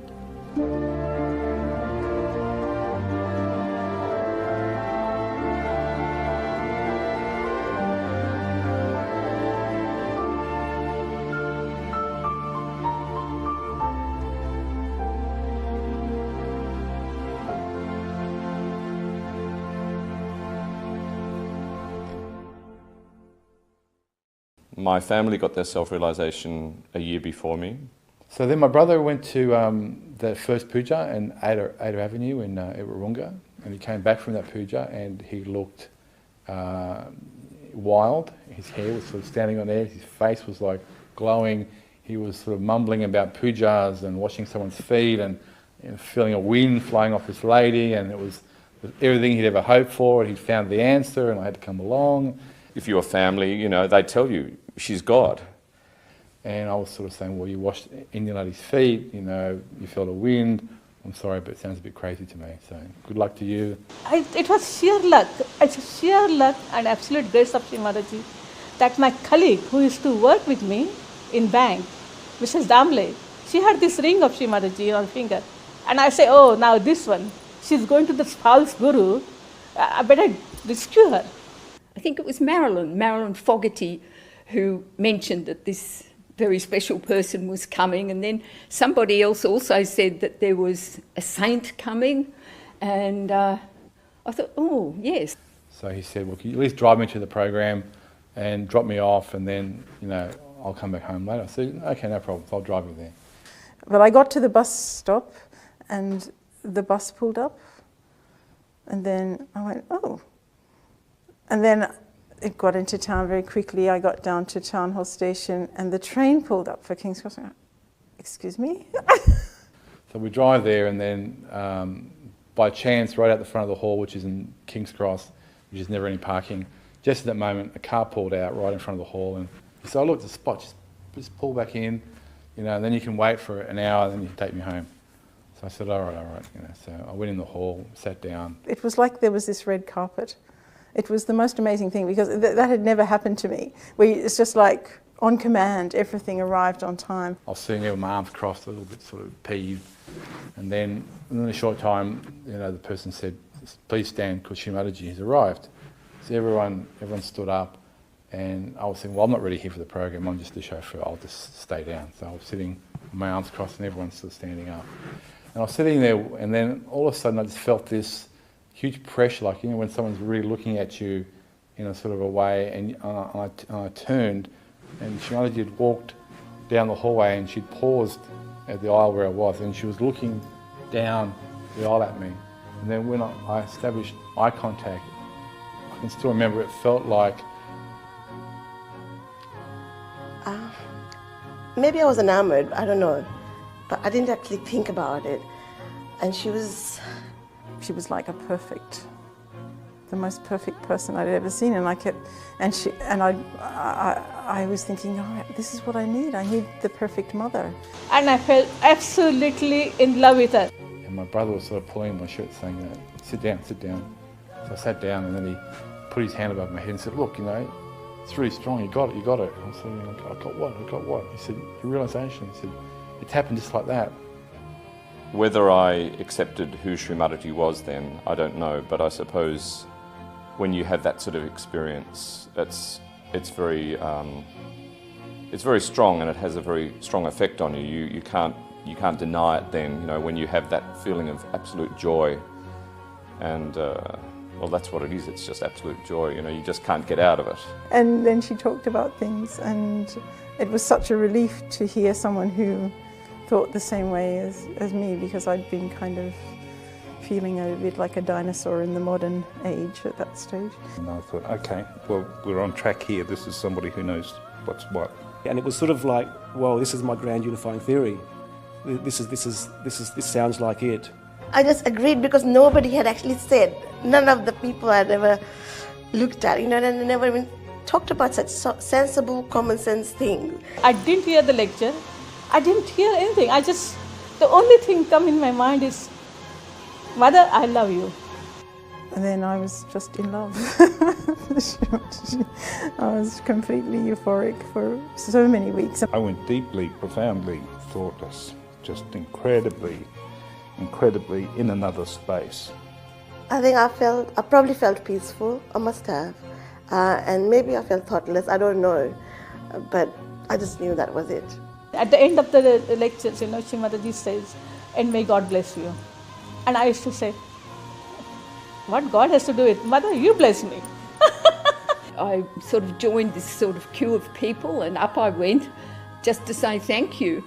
But just as I arrived, my daughter jumped up at my side, and Shri Mataji turned her attention on my daughter with big eyes like saucers and said, is this your child?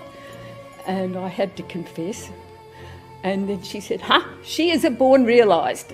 Oh, I had no idea what that was. At one point she did look at me directly for a split second, and she just looked straight at me. I'm quite sure not only at, but into, and perhaps even to the past lives of. Her face seemed like large, and just how she looks at you, looked down at you, and seemed like, I don't know, larger than life. And I remember feeling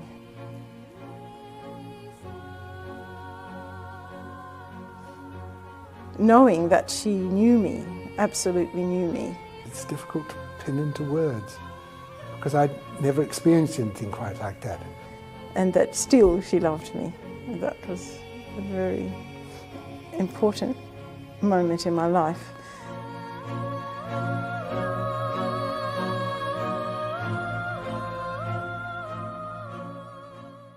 My experience of Mother up to that point had been the photographs, Head and Shoulders, and her tapes. It took me 5 years to meet Shri Mataji. I had this image of her being someone like Boadicea, maybe 6 foot tall, and And she walked in through the door as Mrs. Srivastava.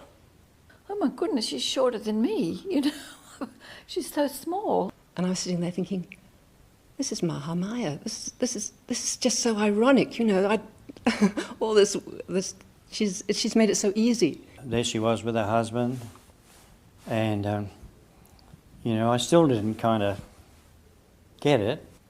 There was no sort of falling in a swoon at the feet of God. I had to do a complete retake on my idea of what she was like physically. They were doing a ceremony for Sir CP being re-elected to his position. And they asked her to talk, and she stood at the microphone as if she'd never used a microphone before, and she twiddled with the wires, and the whole thing started to crackle. And they were making lovely speeches to Sir CP and congratulating him, and all these formal things were going on, and then he left. And then she moved her chair to the front of the stage and turned round and took her bun out and shook her hair like this. I just remember my Kundalini just took off. I felt my heart, the spirit just sparkled. And there was the goddess. When I went to her feet, there was this hurricane of vibrations just shot up the back, up my spine.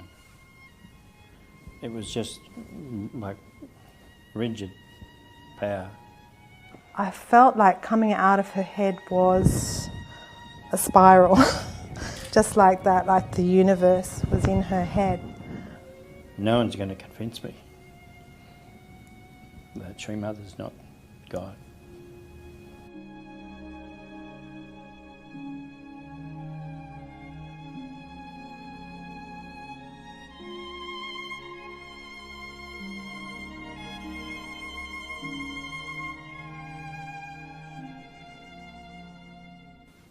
But yes, I think most people who come to our mother have had something in their life before. I remember when we first met her in Mumbai, she actually said to us, "You think this is the first time you have met me? It's not." How do you know my name? Because we never met. She said, I know I met you a long time before. I met you before. I was waiting for you to come. So I know who you are. I know what you are. I know everything about you. I introduced Matthew and she said, yes, I know him. He's worked with me before. I said to Kerry. So she started telling about my family, my life, and... Did I really hear that? When she looked at me and said, "Nice to see you again," and I've gone... I was happy that there was eye contact, but I'm thinking, again? I don't... My whole impression about humanity changed. It is a very beautiful world to live. I remember I prepared my breakfast, I was sitting at the table, and I was listening to a tape of her talking. It's one of those early talks from London. And I still remember her words. She said, "This is what you have been seeking for all of your lives. Take it, it is yours." And the people around me, they saw the transformation in me. I didn't see it, but they see it. And they said, "What are you doing? What are you doing?" And all my colleagues, they become Sahaja. My family become Sahaja. They remember my mother. She said, "What are you doing? I want to see this lady." She went to Shri Mataji and she said, "Sakshat Jagdamba, why don't you tell me?" I didn't know Shri Mataji was Jagdamba. And I remember I pushed the muesli across the table and just fell onto the table, and I just sobbed because I knew beyond a shadow of a doubt this was it.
Just put your hands towards me. Just like this.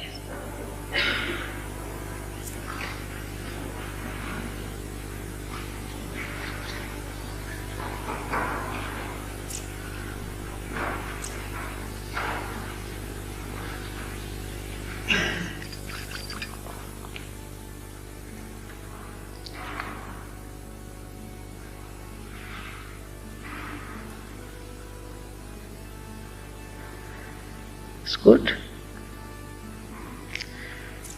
You're all thoughtless. If you see, there's no thought in your mind.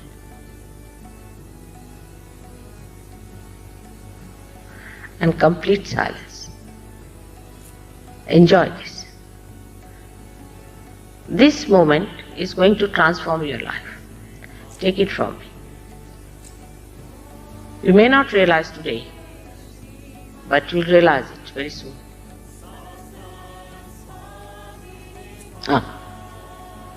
Strong.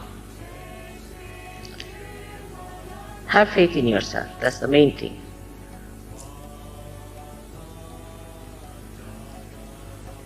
It's beautiful.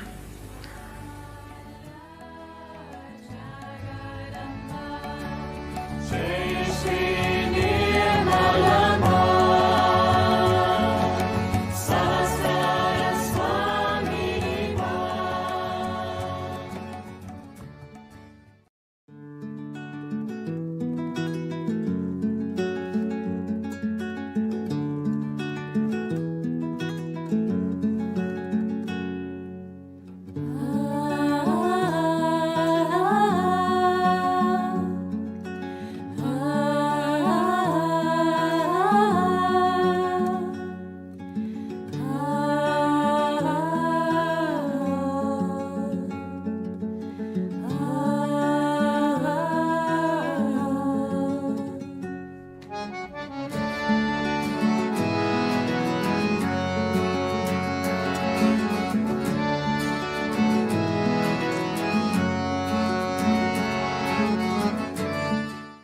Welcome to Sahaja Yoga. I would like to introduce Mark, who will walk us through the process of self-realization and give us a presentation of our subtle system. See you soon.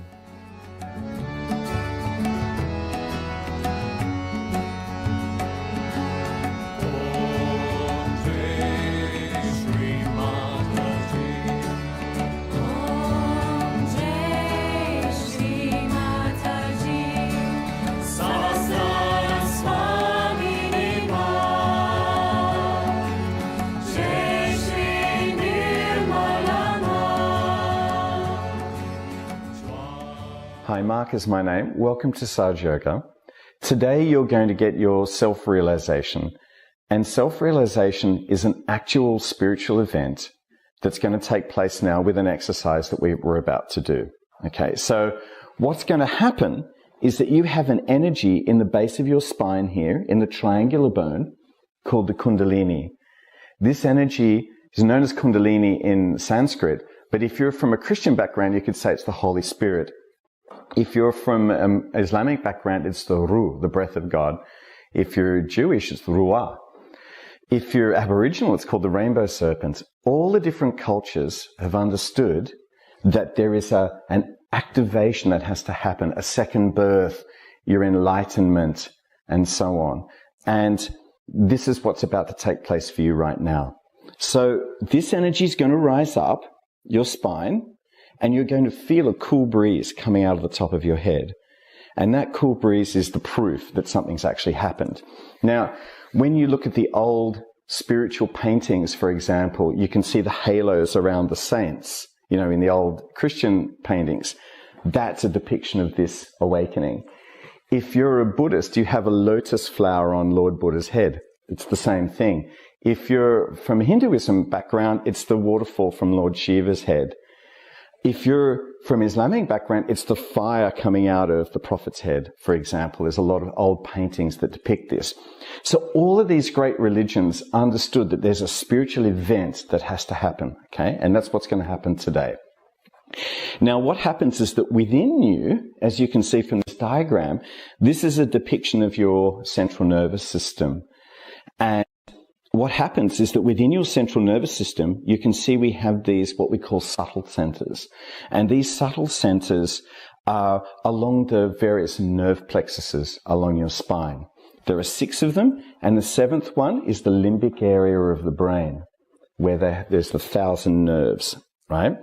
So what happens is that physically, it's your nervous system, right?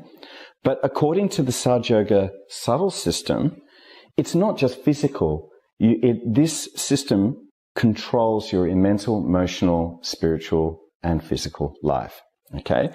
You have 2 sides. You have a left side and you have a right side. The left side is the side of your emotions. It's also the past. Okay? It's the feminine side of you. And according to Sahaja Yoga, if you feel sad and depressed and you get problems of that kind of a nature, that means you have an imbalance on your left side, okay? And you feel it as heat on your left hand. On your right side, this is the side of action. It's your ego. It's the future. It's futuristic thinking and so on. So if you're a very ambitious, driven, kind of dry kind of a person who thinks a lot, then you're prone to be more of a right-sided person and you would feel heat on the right hand. So what happens is that you get a sense of the balance. You can't be in the past. We all know that. That's gone. We can't be in the future. Future doesn't exist. We have to be in the present. And what happens is your hands tell you. You can see the depiction of the fingers. You can see the different colors. And those colors represent, it shows you. So this finger here is your heart chakra, for example. If you have a problem in your heart chakra, you feel it on this finger and this finger. If you have a problem on your Nabi chakra here, which is all about satisfaction and so on, you would feel the second finger.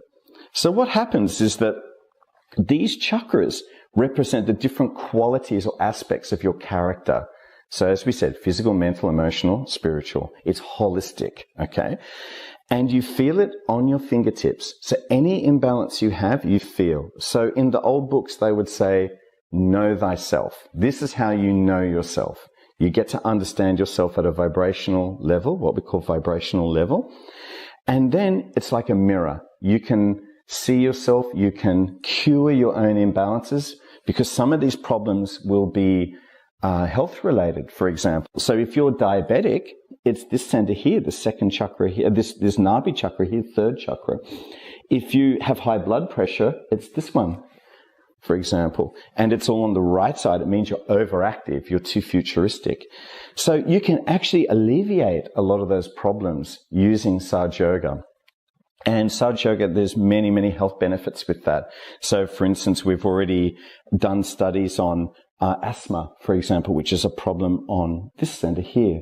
So you can actually resolve any asthma or any asthmatic type problems you have using Sahaja Yoga techniques.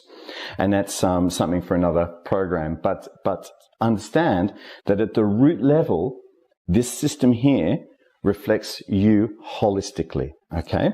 So you begin to feel the tingles on those fingertips related to the various imbalances that you have, and that this energy rises up and comes out the top of your head, and you feel it as a cool breeze, shows you that something's happened, it's been activated. You're now enlightened. So if you're a Buddhist, that's your enlightenment. If you're a Muslim, it's your mirage. If you're a Christian, you're born again, because this spiritual awakening is taking place and you get a full awareness of yourself. Okay?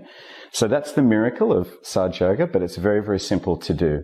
So what we're going to do today is actually go through the exercise to feel this cool breeze for ourselves, and over time, with practice, you'll begin to understand all of this for yourself, and there's many, many references and resources we can point you towards for that. So we'll do the exercise. It's very simple.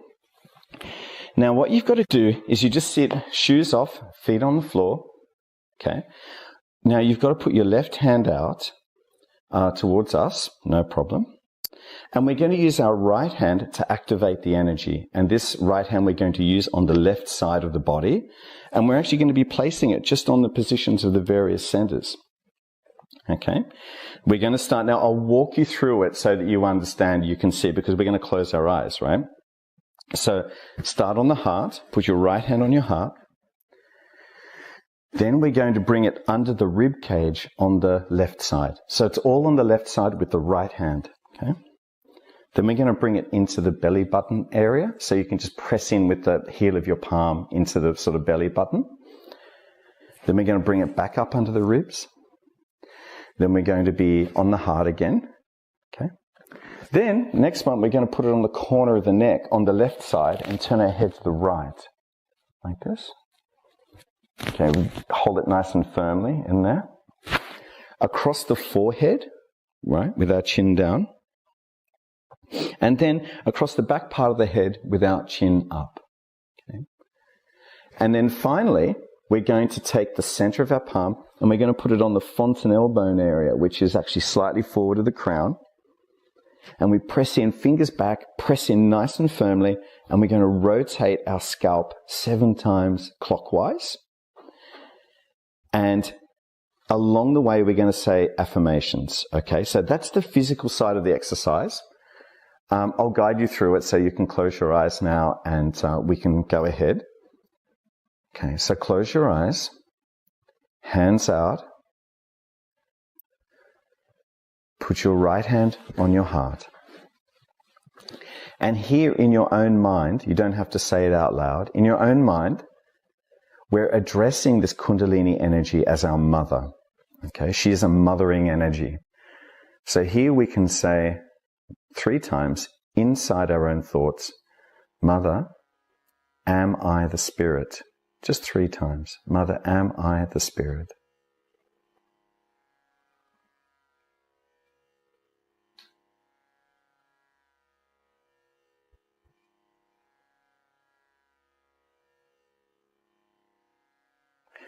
Now we bring our hand down under the rib cage on the left side.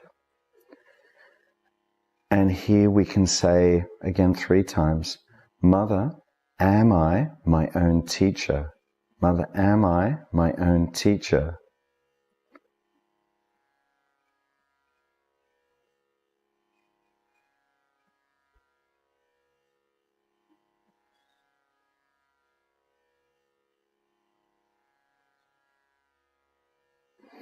And now we can bring our hand down into the belly button area. Like we said, press the heel of your palm in near your belly button. And here 6 times, you can ask or you can affirm, Mother, please give me the pure knowledge. Mother, please give me the pure knowledge. 6 times.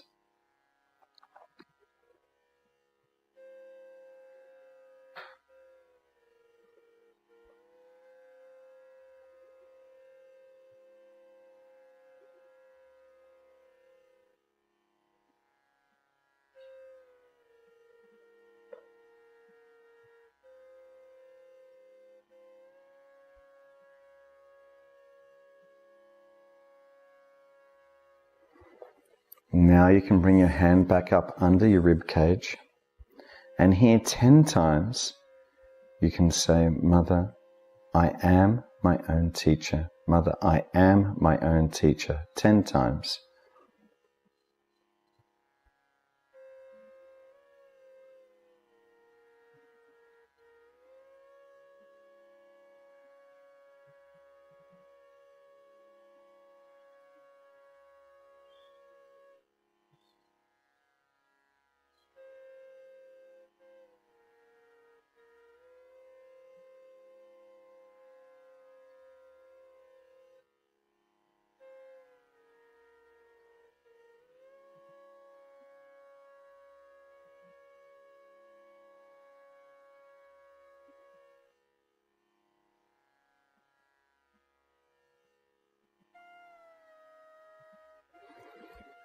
And now we can bring our right hand across our heart. And now 12 times we can say, Mother, I am the Spirit. Mother, I am the Spirit.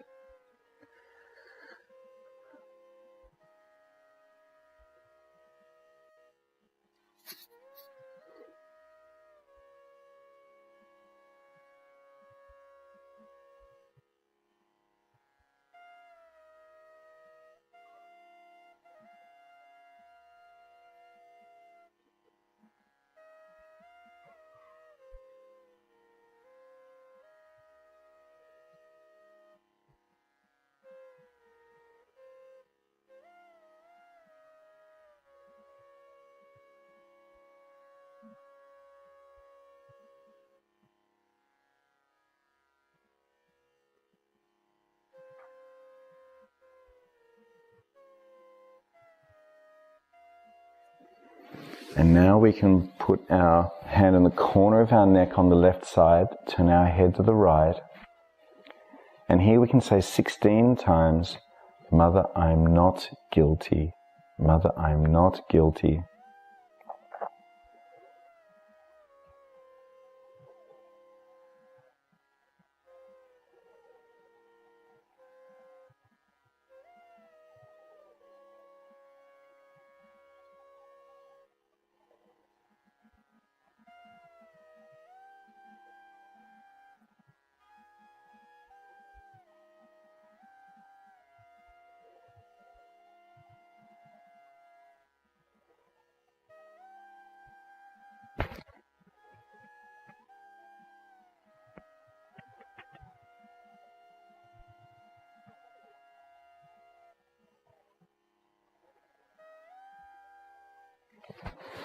And now we can bring our right hand across our forehead with our chin down.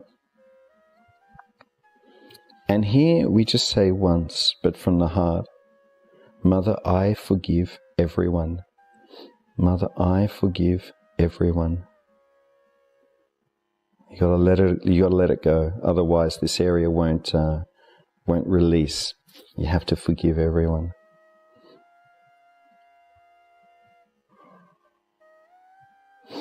And now, with your hand on the back of the head with your chin up, again, you can just say once, but from the heart, Mother, please forgive me if I've made any mistakes.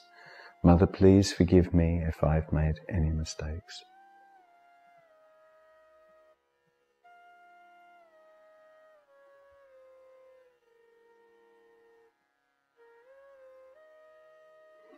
And finally, with our hand on the top of the head, the center of the palm on the fontanelle bone area, pull your fingers back, rotate the scalp quite firmly 7 times clockwise. And each time, just ask, Mother, please give me my self-realization. Mother, please give me my self-realization. Mother, please give me my self-realization. 7 times.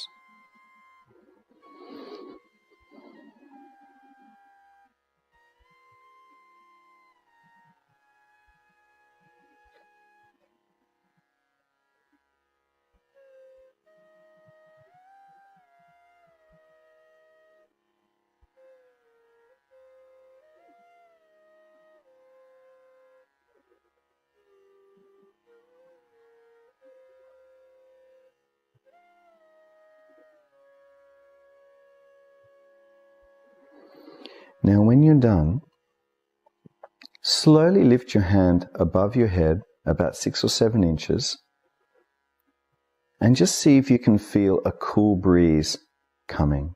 So you might have to move your hand up or down, left or right. You just got to find a spot where you can feel that there's a little cool breeze, like someone blowing on your hand. It's quite subtle. See if you can feel that spot. Sometimes it's quite high,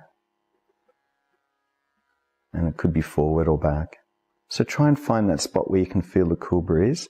If you're feeling warm, it means that Agya chakra, the 6th chakra there, is still catching. But if it's cool, it means it's come up. Try your other hand as well. Sometimes you can feel it better with one hand than the other, depending on yourself. See, find that spot where you can just feel a little cool breeze. As I said, it's quite subtle, like someone blowing your hand.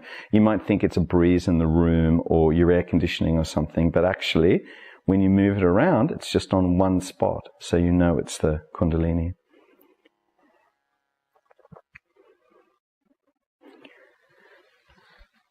Okay, so that's the self-realization exercise.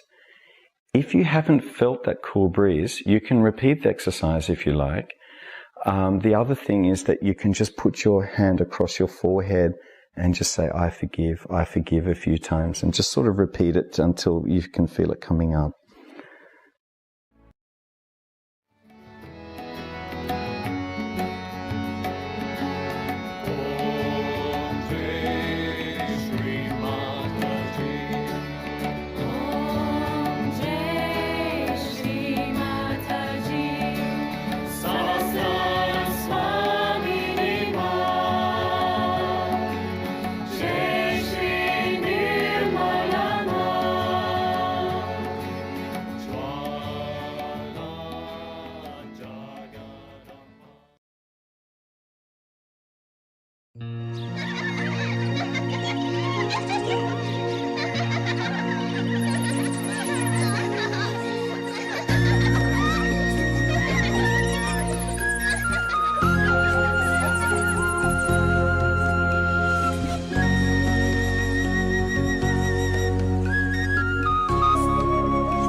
Shri Ganesha Saksha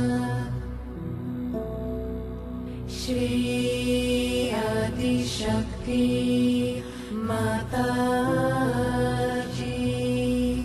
Shri Nirmala Devi Namo Namaha Om Tvameva Saksha Shri Ganesha Saksha Shri Adi Shakti Mataji Shri Nirmala Devi Namo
Shri